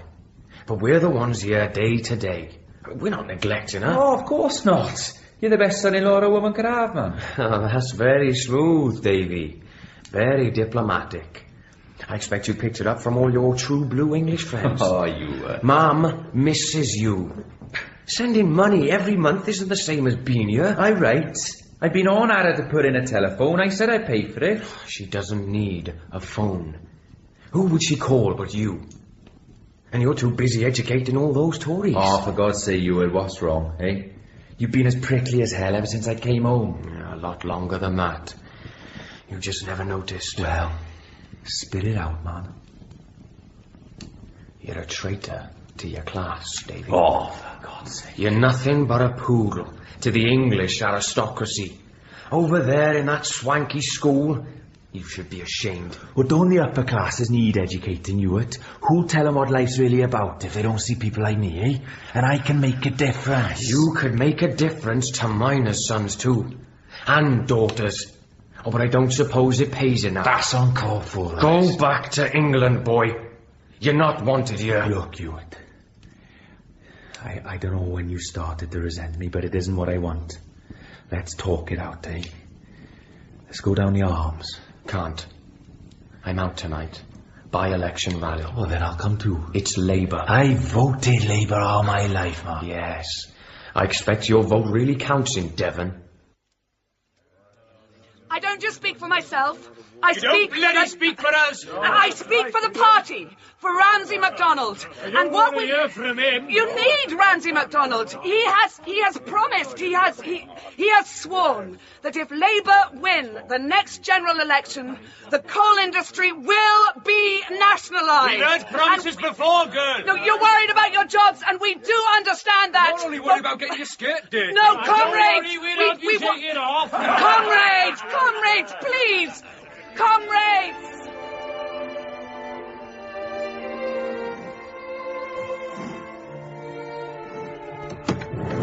Excuse me, is this seat taken? No. Oh, sorry about this. I always aim to travel light, but I never quite manage it. Don't worry. You're Christine Forster, aren't you? How on earth would you know that? I was at the rally last night. Ah. You weren't a heckler, were you? No. Good. It wasn't the easiest speech I've ever made. They gave you a hard ride. I thought you handled it very well. Thank you. Now, if you'll excuse me, I have some papers. Oh. Damn! Yeah. Oh, I've never been able to work on trains. No me. Do you live round here? The Valleys? No, not for years. I teach in a school in Devon. Oh, where? Oh, you wouldn't have heard of it.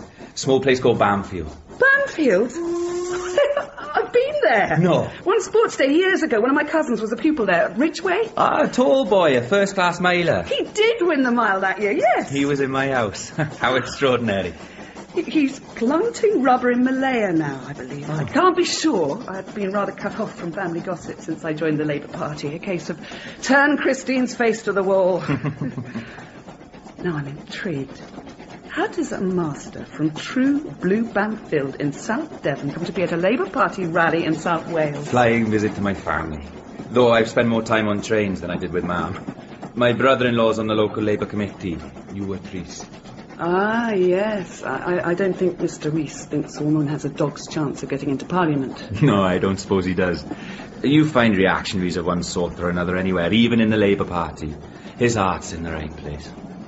So, how did you come to... How did a snooty little bitch from a nouveau riche family come to be speaking in support of a Welsh parliamentary seat? Your words, not mine. I'm sorry. I can imagine how it looks to you. You're very hard on yourself. Bitter experience. Expect the worst, and you're rarely disappointed. I think you underestimate your talents. You put together a damn good speech and delivered it with passion. Thanks. Ramsay Mac needs people like you, no? No, I know you're a schoolmaster. You've just taught me a lesson. A pleasant one, I hope. It's always pleasant to be told you're not wasting your time. I'll remember that in Newport. I'm addressing a rally there a week next Saturday. Ah, perhaps I could come and support you. Would you? Really? I should like one sympathetic face in a sea of blanks. Then I shall, if I can persuade Carter to stand in for me at the house match. Well, if it's tricky, please Oh, don't. go on. He owes me a favour. I'll be there. You've put heart into me, Mr... I'm sorry, I don't even know your name. Powlett-Jones. Davy Powlett-Jones. And I'm... Well, of course, you know that. Why are you smiling? I wasn't sure that coming home for half-term would be worth the effort. I can see I was wrong. Be careful, Mr. Powlett-Jones. Why? You know the Labour Party come to one meeting and we'll have you distributing leaflets and banging on doors every spare moment you've got. I think that might have its compensation.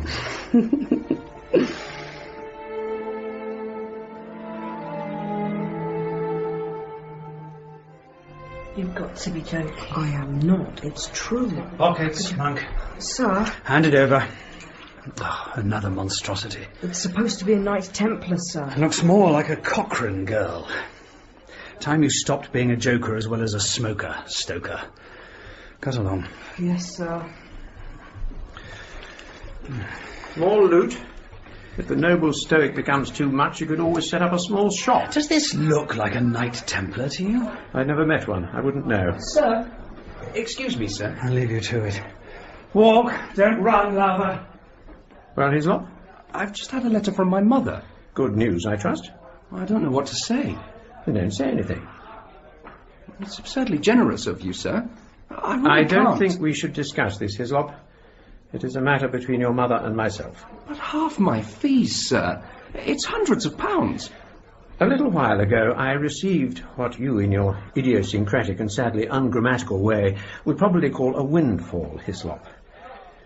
I was planning to invest it. I happen to think your future is a better investment than most. I'll pay it back, sir. You certainly will. That essay on Tennyson was a disgrace. I shall expect you to do rather better with your analysis of Coleridge. Concentrate on Christabel. Christabel's the key to Coleridge. Yes, sir. Point taken? Yes, sir. Thank you, sir. Gentlemen, I shall not keep you long.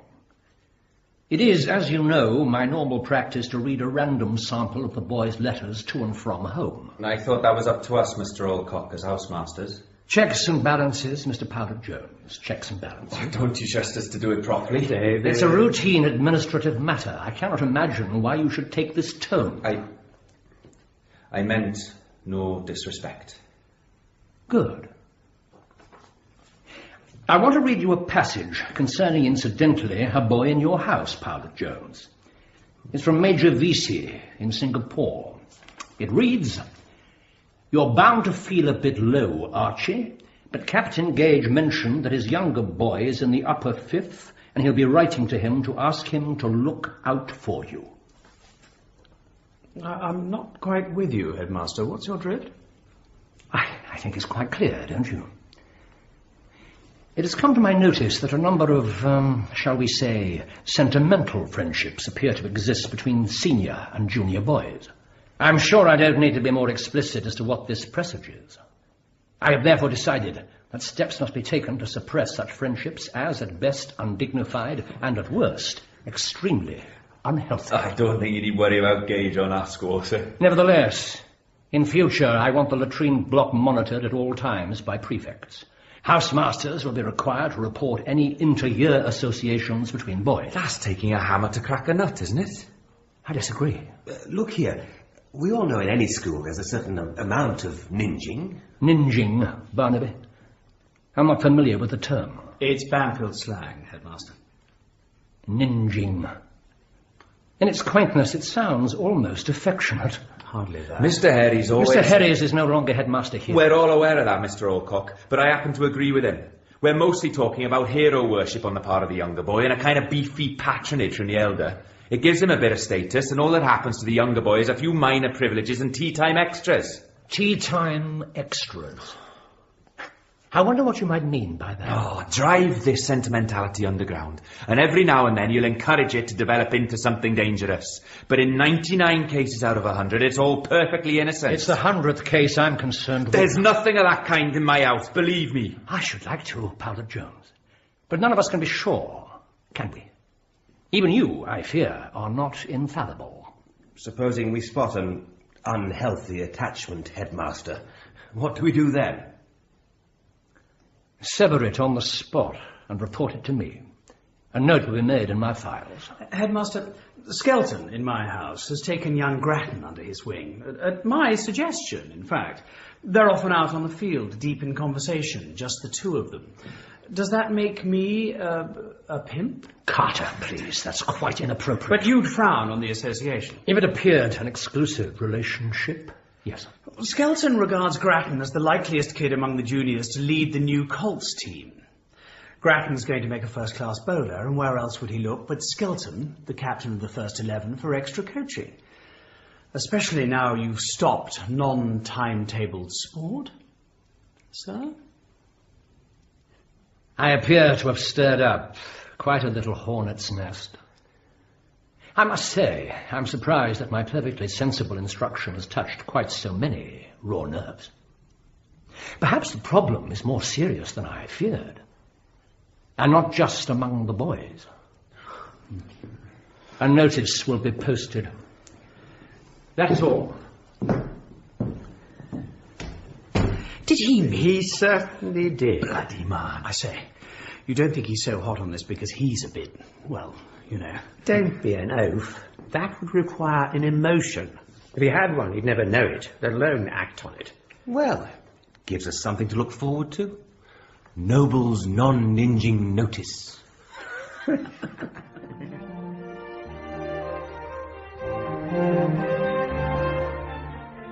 I'm surprised you came, but I'm very glad.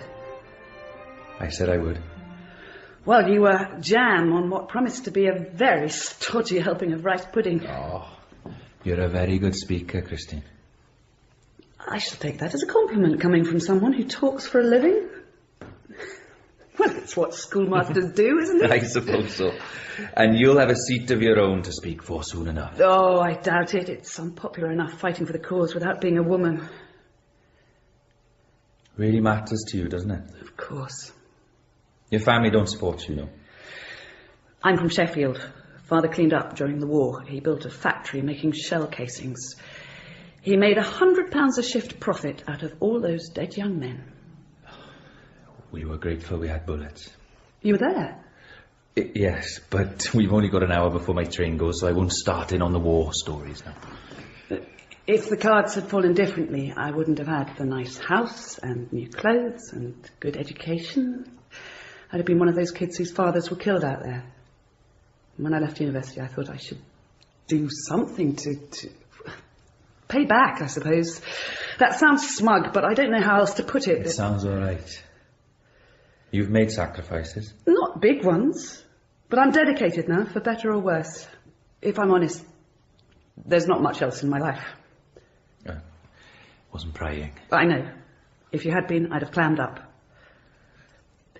I want to be an MP, Davy. I want to make a difference. It's more important than anything to me than money or love or, well, anything. Yes. But it's unlikely I'll get very far. The odds are rather against a separated woman of 26. Separated? Long story. Very dull.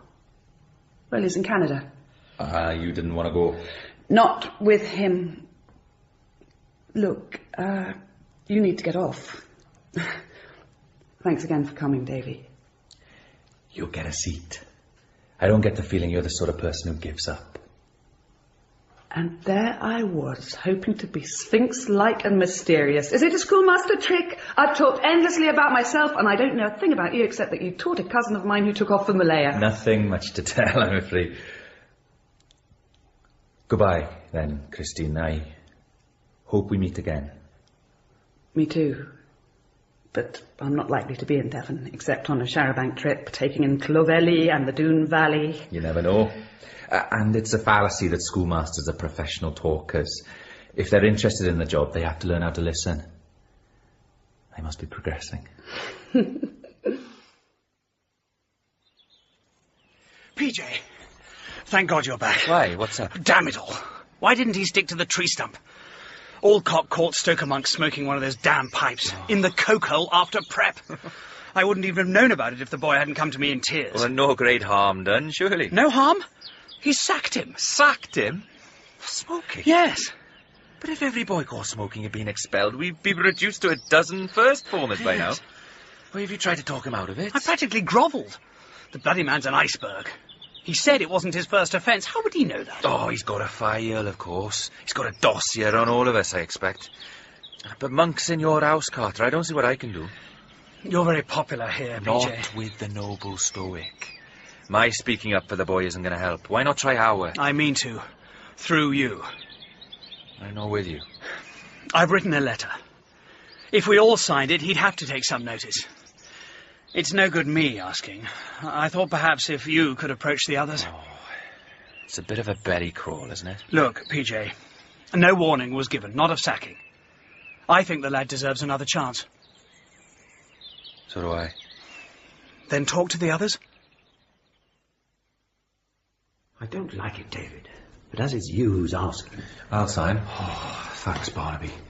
That makes half a dozen of us, anyway. Locking horns with the wretched man won't work. I prefer the backstairs approach. That's what Irvin said. And the others are too frightened of losing their jobs, I think. Perhaps they agree with the noble stoic. He's trying to keep discipline in his own way. Well, that's not the way I do it. That doesn't necessarily make it wrong, David. Look, if you don't want to sign... I've said I would. Hand it over. There. Thanks. I'll take it over to Carter. He's jumping about like a cat on hot bricks. Sit. Monk, step forward. Sir? I think I may safely assume that everybody knows why we are assembled. It is to draw attention to a disgusting habit practiced by the wretched boy you see beside me. Every school, as I'm sure you are aware, has strict rules about smoking, yet Monk has seen fit to set the rule at defiance. It was my intention to expel him. But because of an urgent intercession on the part of his housemaster and certain of his colleagues, pointing out that I had issued no specific penalty for smoking, I have relented. No extenuating circumstances will influence me in future. Hislop, bring me Monk's pipe. What the devil? Thank you, Hislop. Gentlemen, this is a hammer from the school workshop. As I use it on this disgusting smoking implement, I would like you to reflect on its symbolism. It is how I intend to deal with any future breach of discipline. Good God.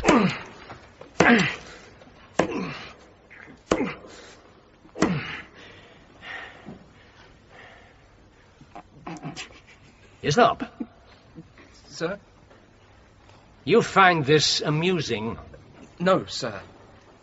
Then share with us, pray, what prompted you to laugh. I couldn't help it, sir.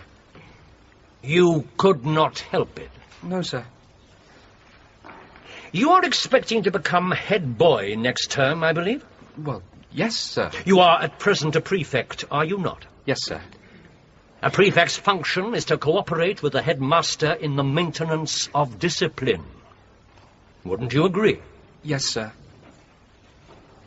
Give me your tie, Hislop. Sir? Your tie. You are no longer a prefect, Hislop. That is all. Dismiss.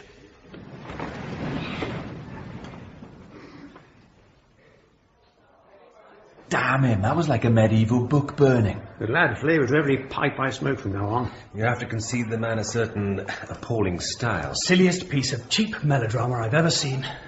Time we all started looking for new jobs. Not me. You can't say you approve. Of course I don't approve. Hislop is one of my star pupils, but he'll get over this. Let's keep things in proportion. But Howarth... Oh, look at us.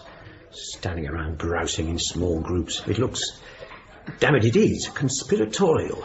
Play Brutus if you must, David, but don't cast me as Cassius. Oh, come on. He's establishing his power, nothing more. And he has the power. There's nothing we can do but grin and bear it. Tempus est descedere. What? Time to move on.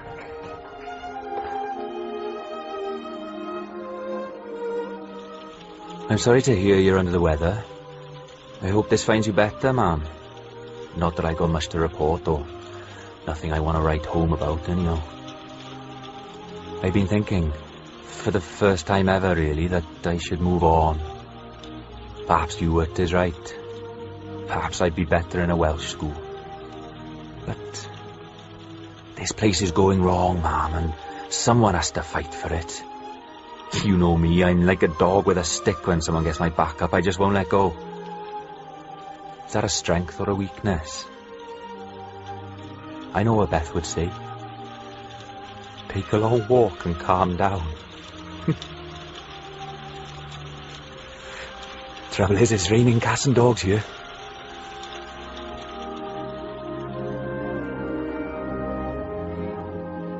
You wanted to see me? Sit down, Powlett-Jones. If you like. The letter about that foolish boy Monk, or should I say, petition.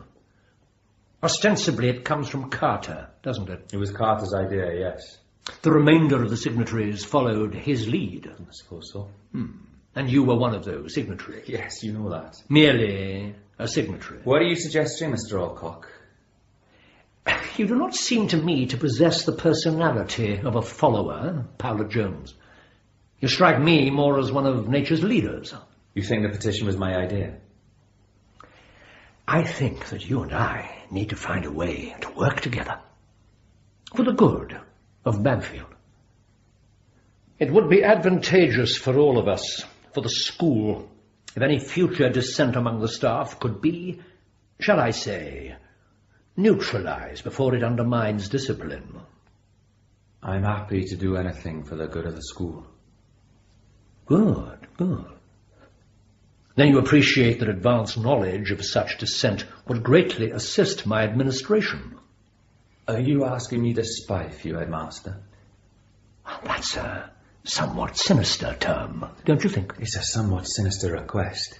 Find someone else to do your dirty work, Headmaster. You backed the wrong horse here. I confess that I fail to understand you, Powlett-Jones. I hear a great deal about your devotion to Bamfylde, and yet you oppose me at every turn. I think we should draw this meeting to a close, don't you? If you'll excuse me. I have not dismissed you. If you leave now, Powlett-Jones, before we reach an accommodation with one another, well, some men might regard that as an open declaration of hostilities. Good evening, Mr. Alcock.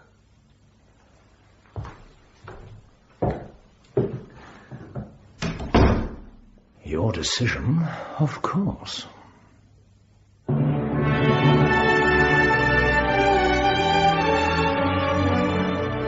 In Part 4 of To Serve Them All My Days by RF Delderfield, dramatised for radio by Shaun McKenna, Davy was played by Oliver Milburn, Algy by John Wood, and Howarth by John Rowe. Anthony Carth was Carter, Clive Merrison, Alcock, and Kate Buffery, Christine. Gerard McDermott was Barnaby, Anthony Glennon, Hislop, and Nick Sace, Ewart. The boys were played by Stephen Williams and Stephen Roberts. The director was Cherry Cookson.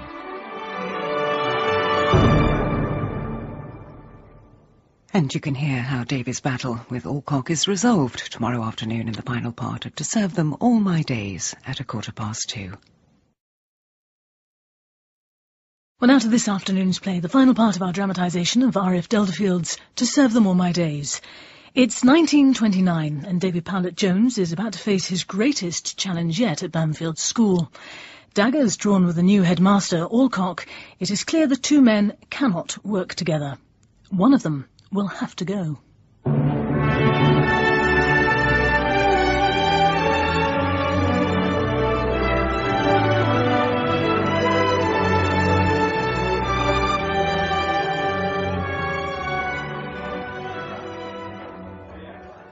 Sir? What is it, Gage? It's my pen, sir. My Parker. The one my brother gave me when he went to South Africa. Well? It's not in my locker, sir. You probably left it in your desk. No, sir. I know it was in my locker. I'd lent it to Crawford to do his stamp album. It's got an italic nib, you see, sir. And it's gone? Yes, sir. All right. See the house servant and fill in a chit. I'll do my best. Thank you, sir. Oh, not again.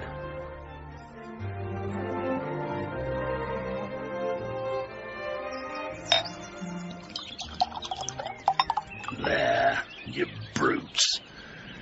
That'll do for you. Hello! Algy! Davy, how splendid to see you. I have some news. I wanted you to... Oh. Come in and get your breath back, man.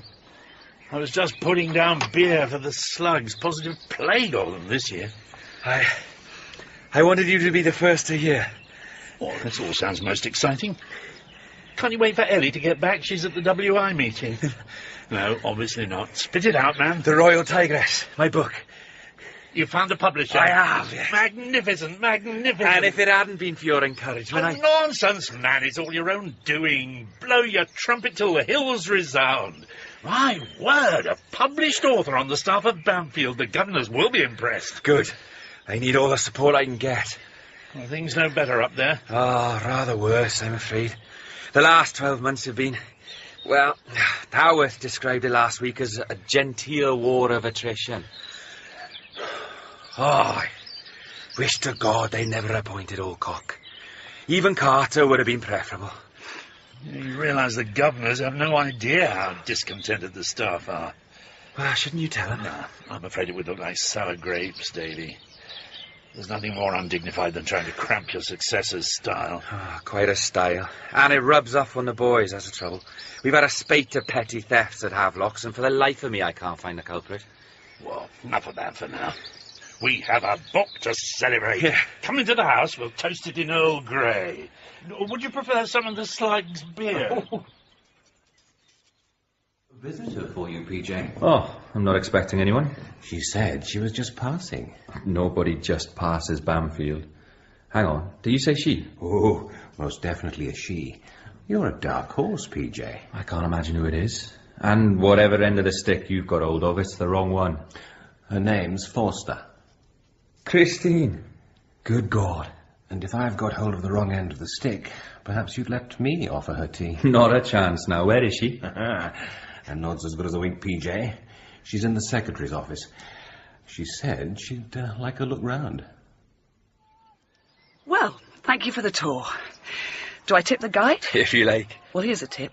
Tell that chap I first spoke to. Barnaby? Is that his name? Well, mention that he might be a bit old to lollop around like a lovesick Labrador the moment a half-presentable female turns up. I swear, his tongue was hanging out. Oh, dear. He's 45 going on 18, I'm afraid. Unlucky and lavious. Well, women can sense desperation at 30 feet. I'll tell him. Gently. So is Bamfylde as you remember it? Does it have to be so Spartan? I really can't believe that a few carpets and cushions would corrupt the boys irretrievably. It's like a prison. Christine, it's lovely to see you, but... But you haven't heard from me in over a year, I know. I don't suppose you'll believe I finally decided to take that charabanc trip to the Doon Valley? No, I don't suppose I would. What have you been up to? I've been checking the papers for reports of a glamorous Sheffield firebrand kicking up a storm on the hustings, but to no avail. Did you? Really? I follow your career with great interest, you know.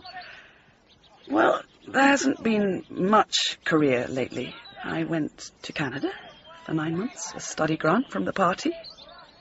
You remember my husband is in Canada? Yes, I do. He isn't my husband anymore. Oh. I wrote a report after my travels, and it seems it went down well with 1 or 2 people.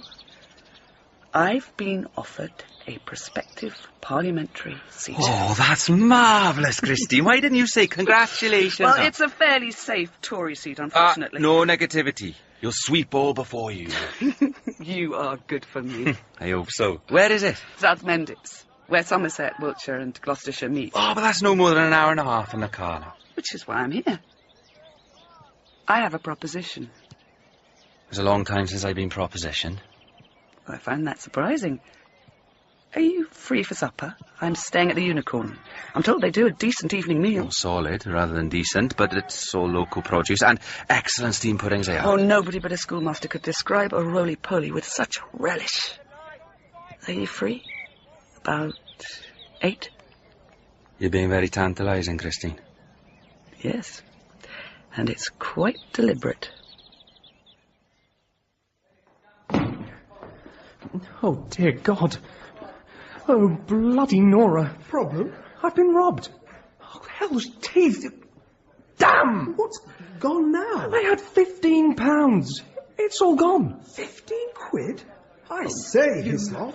I kept it in my slipper, under the bed. Damn fool place to keep it. I had my reasons. It was there before prayers, I checked. Well, but who could have taken I think it's Cricklade. No. It has to be one of us. I mean, it stands to reason. Well, think about it. None of us are allowed up here during the day. Cricklade has free access. He's the house servant. He wouldn't. He'd lose his job. Only if he was caught. Well, what are you going to do? I don't know. Something. I earned that money. Well, you'd better be damn discreet. Don't want Powwow finding out.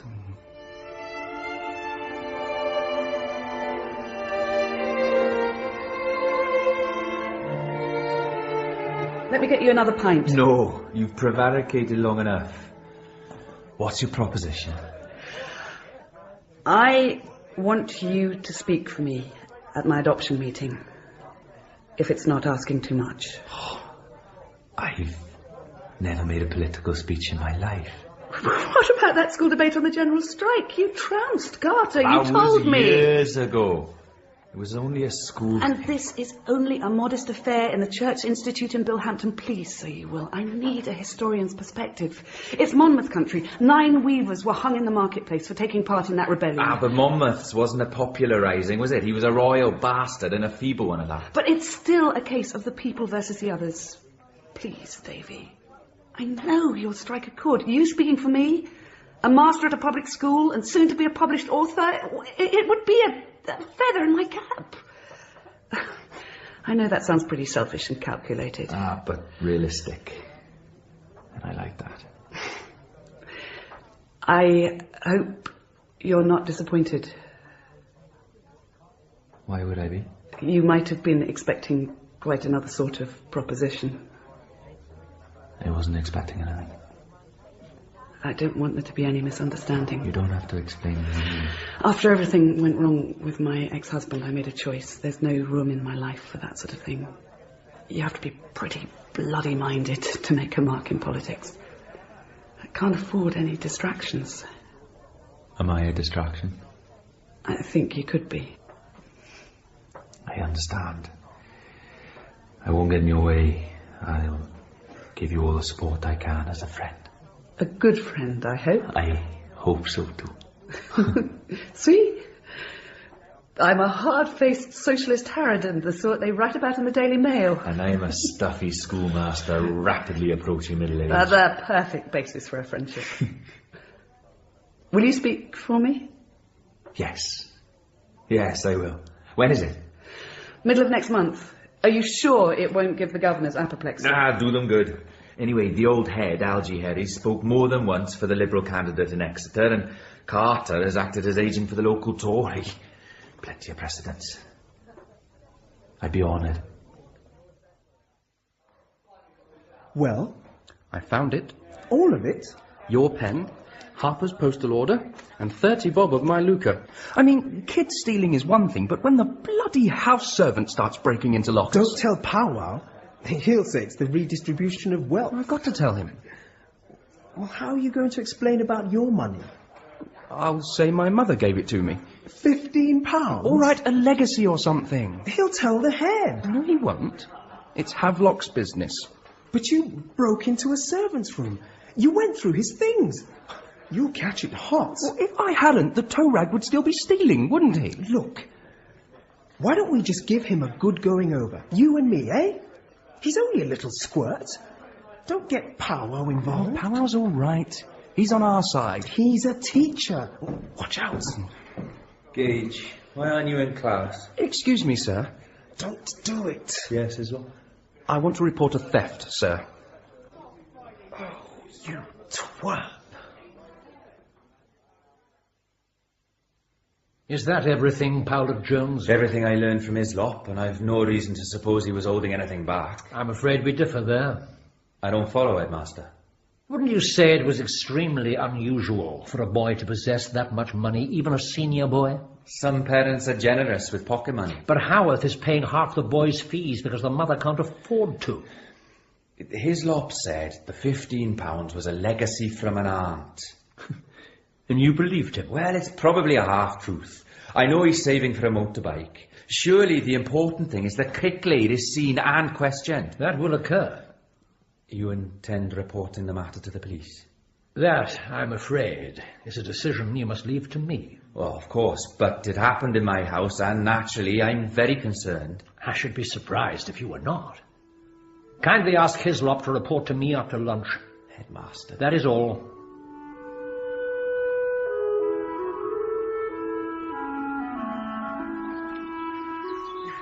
Stick your bloody school! I don't care! Hislop! Shut up! You can't give me orders anymore. Hislop, what on earth is wrong? Leave me alone! Hislop! You wasted your money on me. Easy, boy. He sacked me. Bloody Alcock's bloody sacked me. A month before Cambridge entrance? Yes, that really gave him pleasure. Does Mr. Powlett-Jones know about this? Him? He told the bastard in the first place. A house servant stealing is a police matter, Hislop. Mr. Powlett-Jones had no choice. I trusted him. Why don't you just take a few deep breaths and we'll discuss this sensibly? I trusted Powell. To hell with the lot of you! Hislop! I demand an explanation. I don't think I'm obliged to provide one to you. The boy came to me in confidence, Headmaster. I brought it straight to you in confidence and trust. You acted correctly. It was a police matter. The servant has been arrested. Yes, and Hislop was sacked. I've just had his mother on the phone. She's very upset, and I think she has every right to be. She'll calm down when she knows the facts. What facts? The facts that you're unaware of, Powlett-Jones. Sit down. I'd rather stand. Sit down. Now, before we have any more emotional outbursts, let me Headmaster, I really think... Do me the courtesy of hearing me out, Powlett-Jones, or leave my office now. Hislop broke into a servant's rooms and ransacked his belongings. I take it that you don't approve of that? Not normally, of course not, but under the circumstances... In taking this course of action, he exposed the servant as a thief, I grant you. But what was his motive? Oh, he's had £15 stolen. Yes, £15. The proceeds of his running a book, I believe it's called, on Sports Day. I understand that he, I quote, cleaned up on the fall 40 yards. Oh, I see. I assume that you will now reconsider your position. Not altogether, no, sir. The boy's a first-class scholar. About to sit his Cambridge entrance. He came forward voluntarily. Nobody would have known about the bookmaking if he hadn't reported the theft. You don't consider bookmaking a reprehensible offence? Not as reprehensible as a school servant systematically stealing from the boys, no. If it wasn't for Hislop, the man would still be at it. Then we'd have a real crisis on our hands. We should be grateful to Hislop, whatever extravagant larks he's been up to. Larks? What about the boys who placed bets with him? Half the school must have wagered if he made a profit of £15. Are you going to expel them too? Unfortunately, they cannot be identified. I'm sorry, Headmaster. I think the way you've dealt with this is entirely mistaken. Do you indeed? You've undermined any authority I might have as housemaster of Havelocks by issuing summary justice over my head, without consultation. I doubt if we can ever even hope to work together. This seems unlikely. May I expect your resignation? No, you may not. You don't think we're proving utterly incompatible? Oh, I'm certain we are. Well, then the sensible solution is surely... You won't get rid of me as easily as Hislop, Mr. Alcock. I've given 11 years of my life to Bamfylde, and it owes me as much as I owe it. That's irrelevant. I will not tolerate insubordination. This is in the army, and I'm not your sergeant. No, nor even apparently my second lieutenant. We'll leave it there, shall we? I can't imagine we have anything left to say to one another. Is it too much to ask you to reconsider Hislop's case? Altogether too much, I'm afraid. You may go.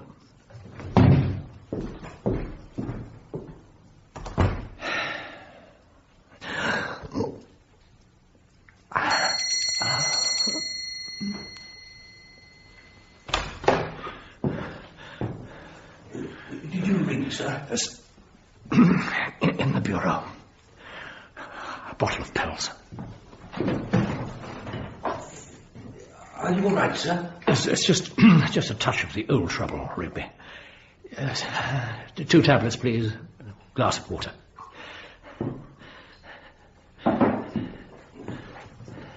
Here you are, sir. Thank you. Should I send for Dr. Willoughby, sir? No. That would be all, Rigby. Thank you. If you're sure, sir. Go.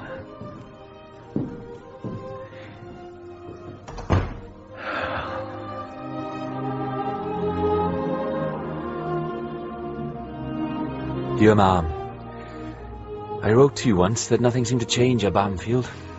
I was wrong. It has been known. I'm probably wrong now, but I can't help remembering what happened when Cortez landed in Mexico. He burned the boat so he couldn't be tempted to go back. He went on to conquer the Aztecs.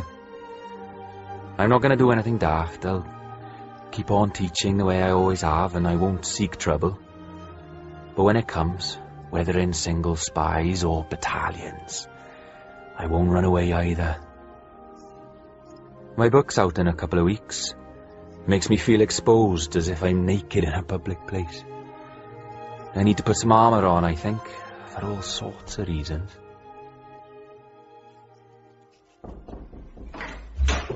Carter, this is a surprise. Heard about his lot. Dash bad show. Thanks. Mind if I come in? All right. He asked me to resign. Did he? Well, good thing he didn't ask me. I'd have been damn tempted to throw the job in his face. And that would have been a little premature. You're thinking of going? I've a little put by. My pater left me a decent chunk, and I've been quite clever with my investments.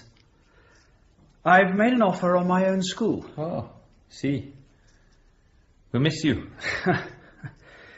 Never expected to hear that from you, old chap. Point is, you see, if I go ahead, I shall need a partner. I wondered if you'd come in with me. I know we've behaved like a couple of old fools in the past, but...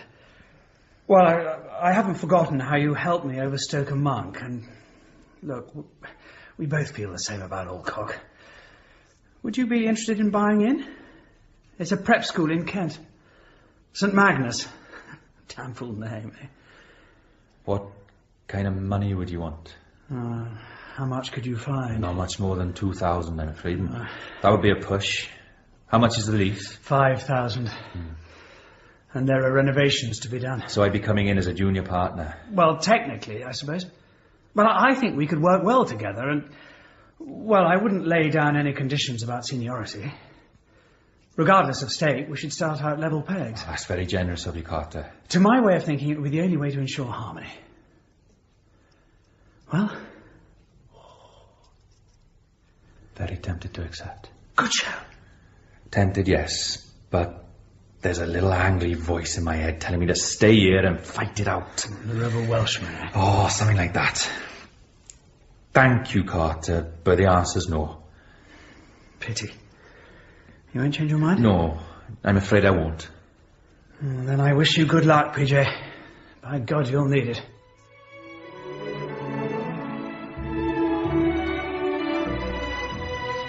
This is Monmouth country, ladies and gentlemen.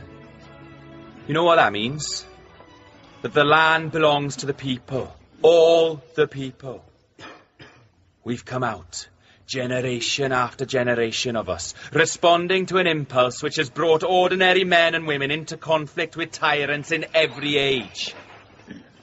That's why, today, we hold the torch. Not just with our vote, but under trained leaders of the calibre of this young woman, Christine Forster, whose qualifications could earn her 1,000 a year if she had her eye on the main chance. My advice, for what it's worth, is lend her a hand. When the time comes, vote for her, knowing that she won't be swayed by the command of a pedant in Whitehall. Thank you very much.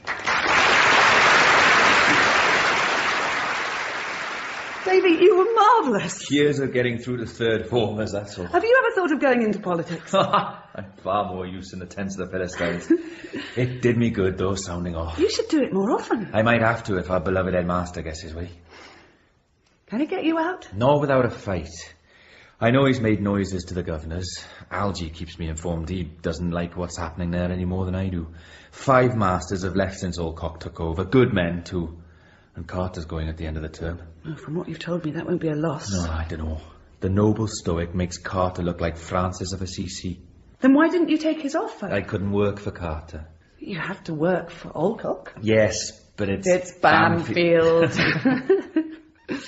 I'm sorry, I'm banging on. Do you have to go back tonight? Afraid so. I was hoping I might tempt you to stay. As a friend. Oh, very flattered. Are you turning me down? For tonight, yes. I don't know where I am or what I'm doing, really. There's no basis for anything, is it? What? Just as I let my defences down, yours go up. Bad timing, eh? You have things to achieve, Chris. And you have a war to win. There'll be other times, I hope. Listen, do you remember I told you about Hislop? I was in the chapel yesterday and I found a new bit of graffiti carved into the lectern. Reveniat Hislop. Hislop will return. Good for him. Yes. Can I ask you a very naive question? Anything you want? Why is it so very important to stay at Bamfylde?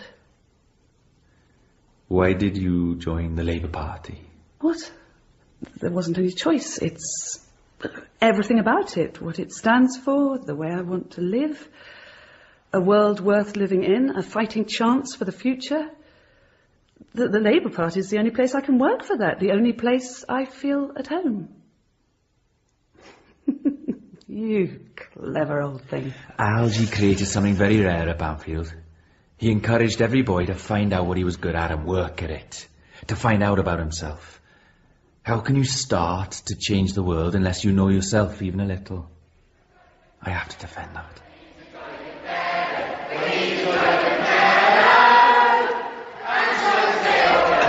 Pipe down, a lot of you.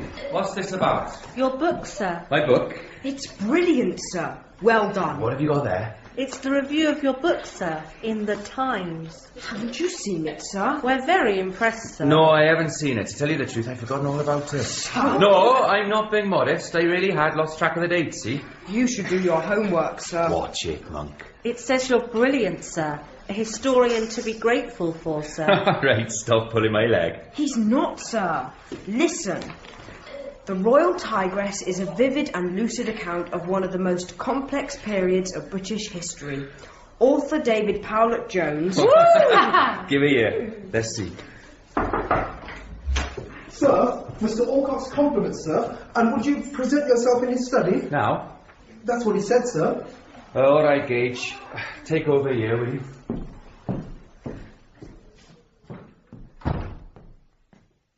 You wanted to see me, Headmaster? Yes. Have you seen this morning's newspaper? Just. Obviously, I require an explanation. I gather it's been received very warmly. Indeed? I've only seen the Times. I haven't even had my author's copies. I must get on to them about that because, well, I'd like to present one to the library, if I may. What on earth are you talking about? The Royal Tigress. My book, Headmaster. Book? I'm sorry, I assumed that... What, then? The Western Herald. Here.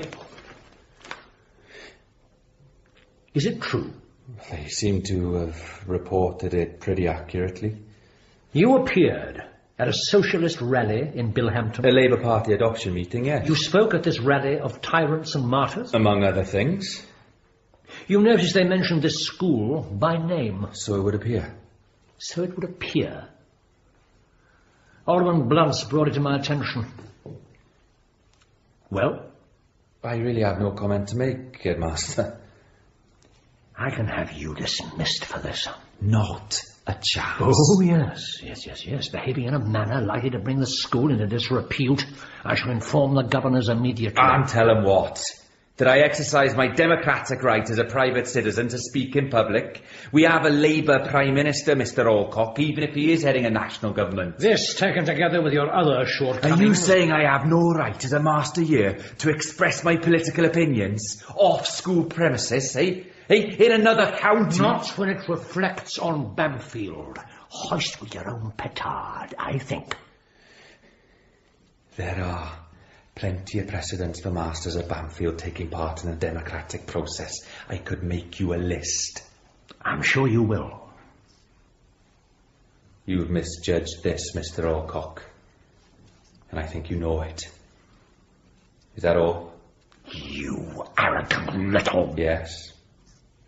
I want you out of my school, Powlett-Jones. I'm afraid I can't oblige you. One way or another. Are you threatening me? Will you resign? No. Then I will take steps to have you removed. You must do as you think fit, sir. Don't frighten me. If you care for this school, as you say you do, don't drag it through the mud. I have never done anything disloyal to Bamfylde. May I go back and teach my class? Your class? Yes. I'm appointing Barnaby as the housemaster of Havelocks from Saturday. Please clear out your rooms by Friday evening at the latest. I take it you do not dispute my authority to take this step. Isn't your class waiting, Powlett-Jones? He's come to this, then, has it? The situation is entirely of your own making. Rigby, get me the chairman of the governors, will you? You may go, Powlett-Jones.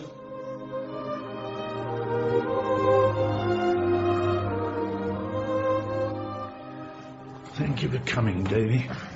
Howarth? Is this a council of war? Well, it's all a pretty muddle. Alcock's accusing you of indiscipline and spearheading organised staff opposition. I've done nothing I can't defend. Look, I'm sure you haven't, but that doesn't really help, does it? Now, the way the book's been received is a point in your favour, but don't underestimate the noble stoic.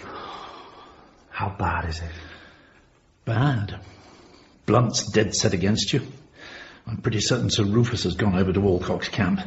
You've got me, of course, and I think I can talk the brig round.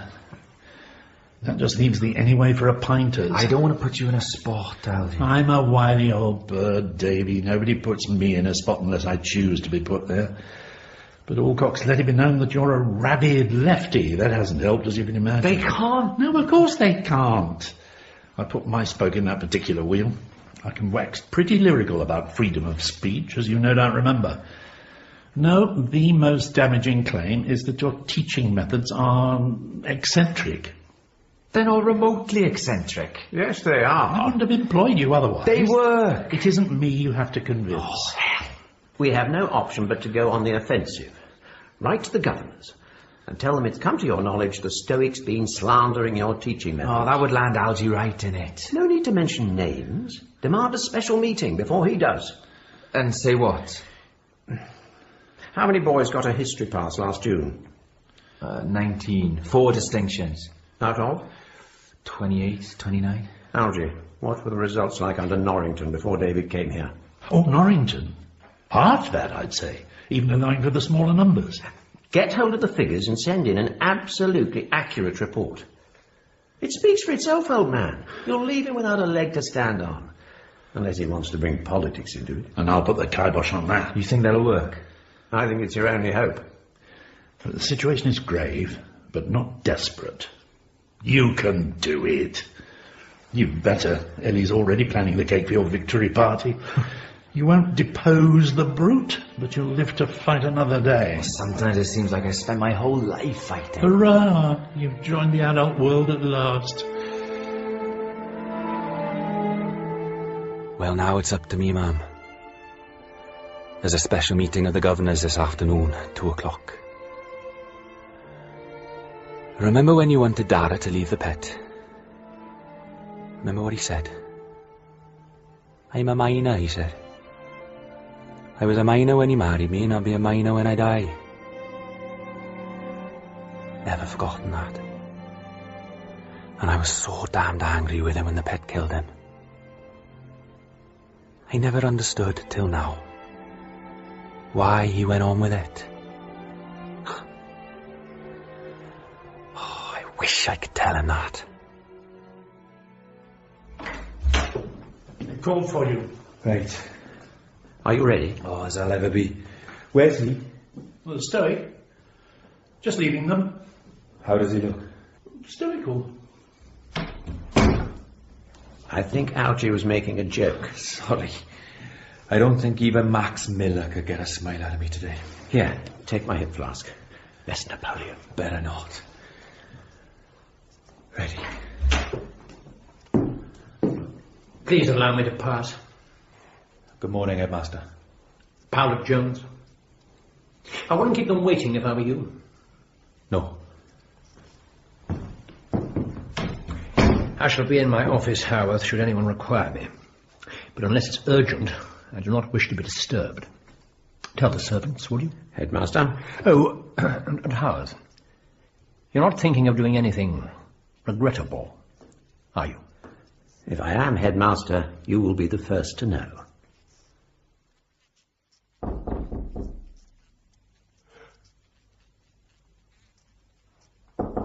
All right. Rigby. Excuse me, sir. Sorry to knock you up at this time of night. It's the headmaster, sir. I wonder if you could advise me. About what now? Well, he gave instructions not to be disturbed, sir. But he's still in his study. There are no lights on, the door's locked, and he won't answer when I knock. I know he could be working late, but I'm a bit worried, sir, frankly. Could you come down and take a look? I don't think he'd welcome a visit from me. Have you got a duplicate key? No, but I can open it, sir. With your permission. I've opened enough locked doors in this place over the years. He's probably fallen asleep over his work. But what if it's one of his turns, sir? Turns? Yes, sir. Says it's a touch of malaria from his time in the tropics. He has pills for it, sir. You're very wise to be concerned. Go and knock up Mr. Howarth, would you, and meet me there. Oh, good idea, sir. Right away.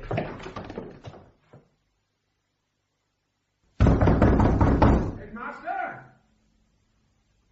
Mr. Alcock! Break it down, Richie. Right, sir. Right.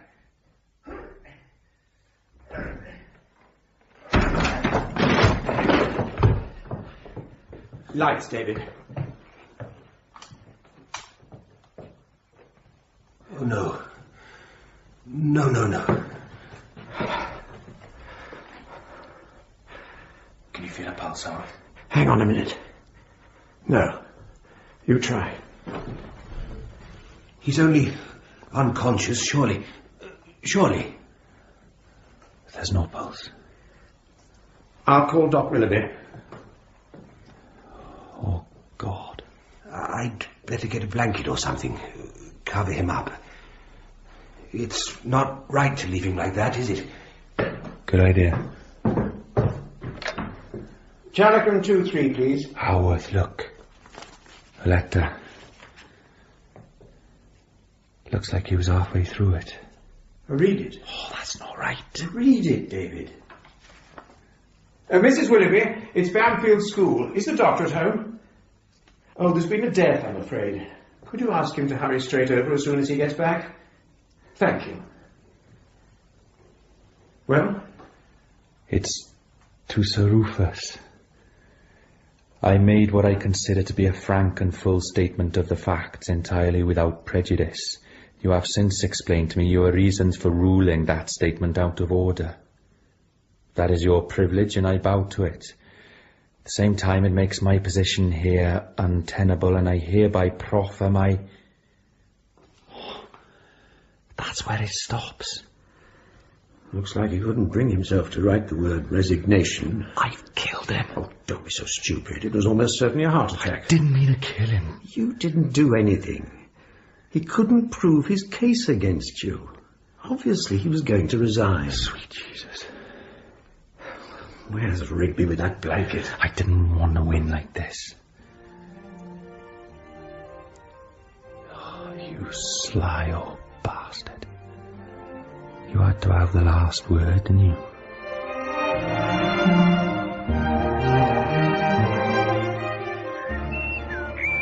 Oh, there you are. Hello, Algy. I'm glad my old thinking post has come in useful. Yes, rather taken to it. Yeah, you can't do serious thinking indoors. Too much commotion. Good, solid place, this. Get things in proportion out here. You mind if I sit down? Oh, do. Have you spoken to Doc Willoughby? Spoken to everybody today, one way or another. I'm personally responsible for keeping the telephone exchange in business. And? It was angina. The fog lifted the moment Rigby found his pills. Angina? I knew something was up with him. You get a feeling about people, don't you? The way he held himself in, kept the lid screwed down in case it blew off at the wrong moment. Something you'll never have to worry about, at least. Will there be an inquest? Oh, probably not. Don't look so gloomy, man. Doc said he's been living on borrowed time for years. Doctors don't know everything, do they, though?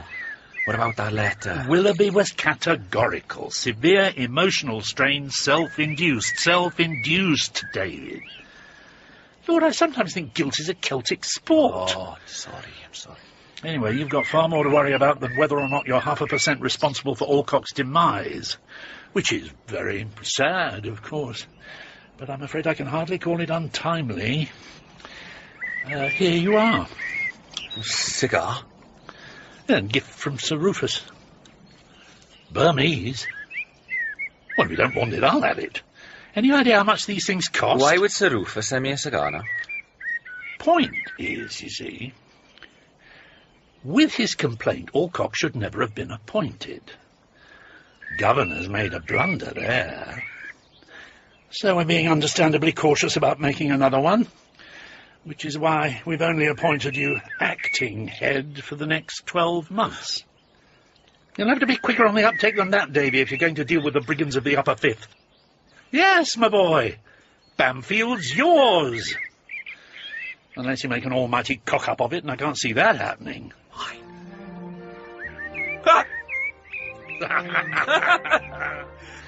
Should have given it to you last time.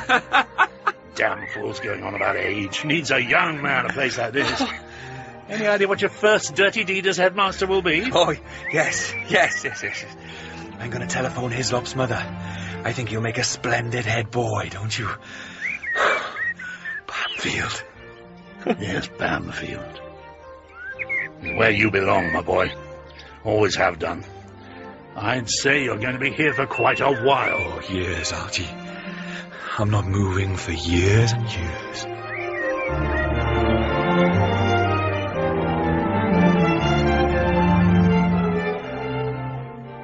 Do you, David Powlett-Jones, take Christine Catherine Forster to be your lawful wedded wife?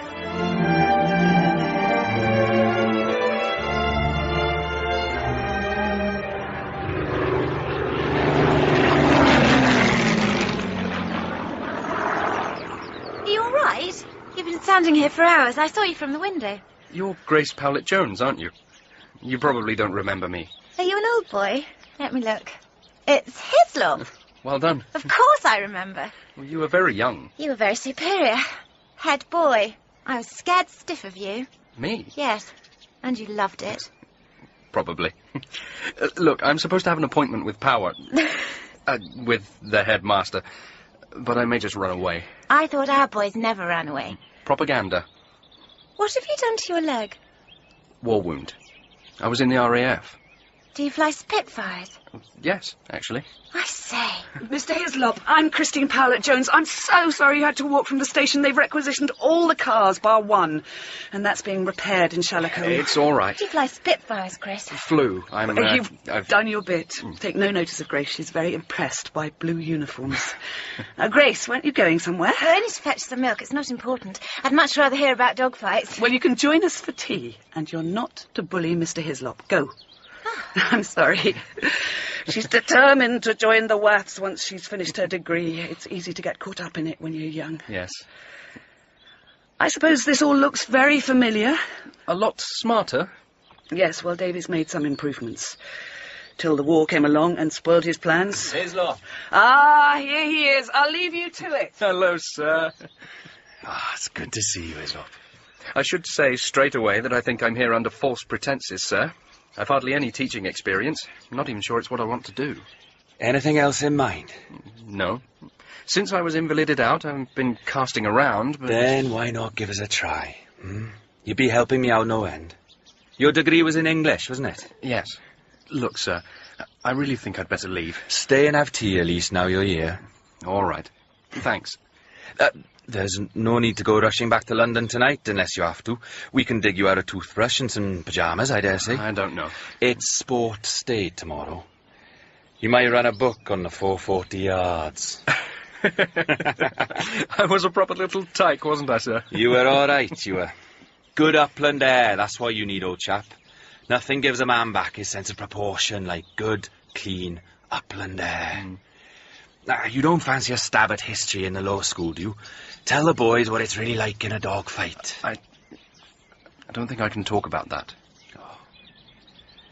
You'll find you can. Eventually. I did. But your lot won, sir. It's not looking like we will. We've been up against bigger odds before, you know, like Cressy and Agincourt. I don't think Hitler will best us. And Bamfylde will go on. Surprising the difference you can make in a quiet place like this, Hislop. Very surprising. Let's walk down into school, eh? Rations or no rations, Grace makes a very decent sponge cake. And the jam is from my wife's garden. Another Bamfylde tradition.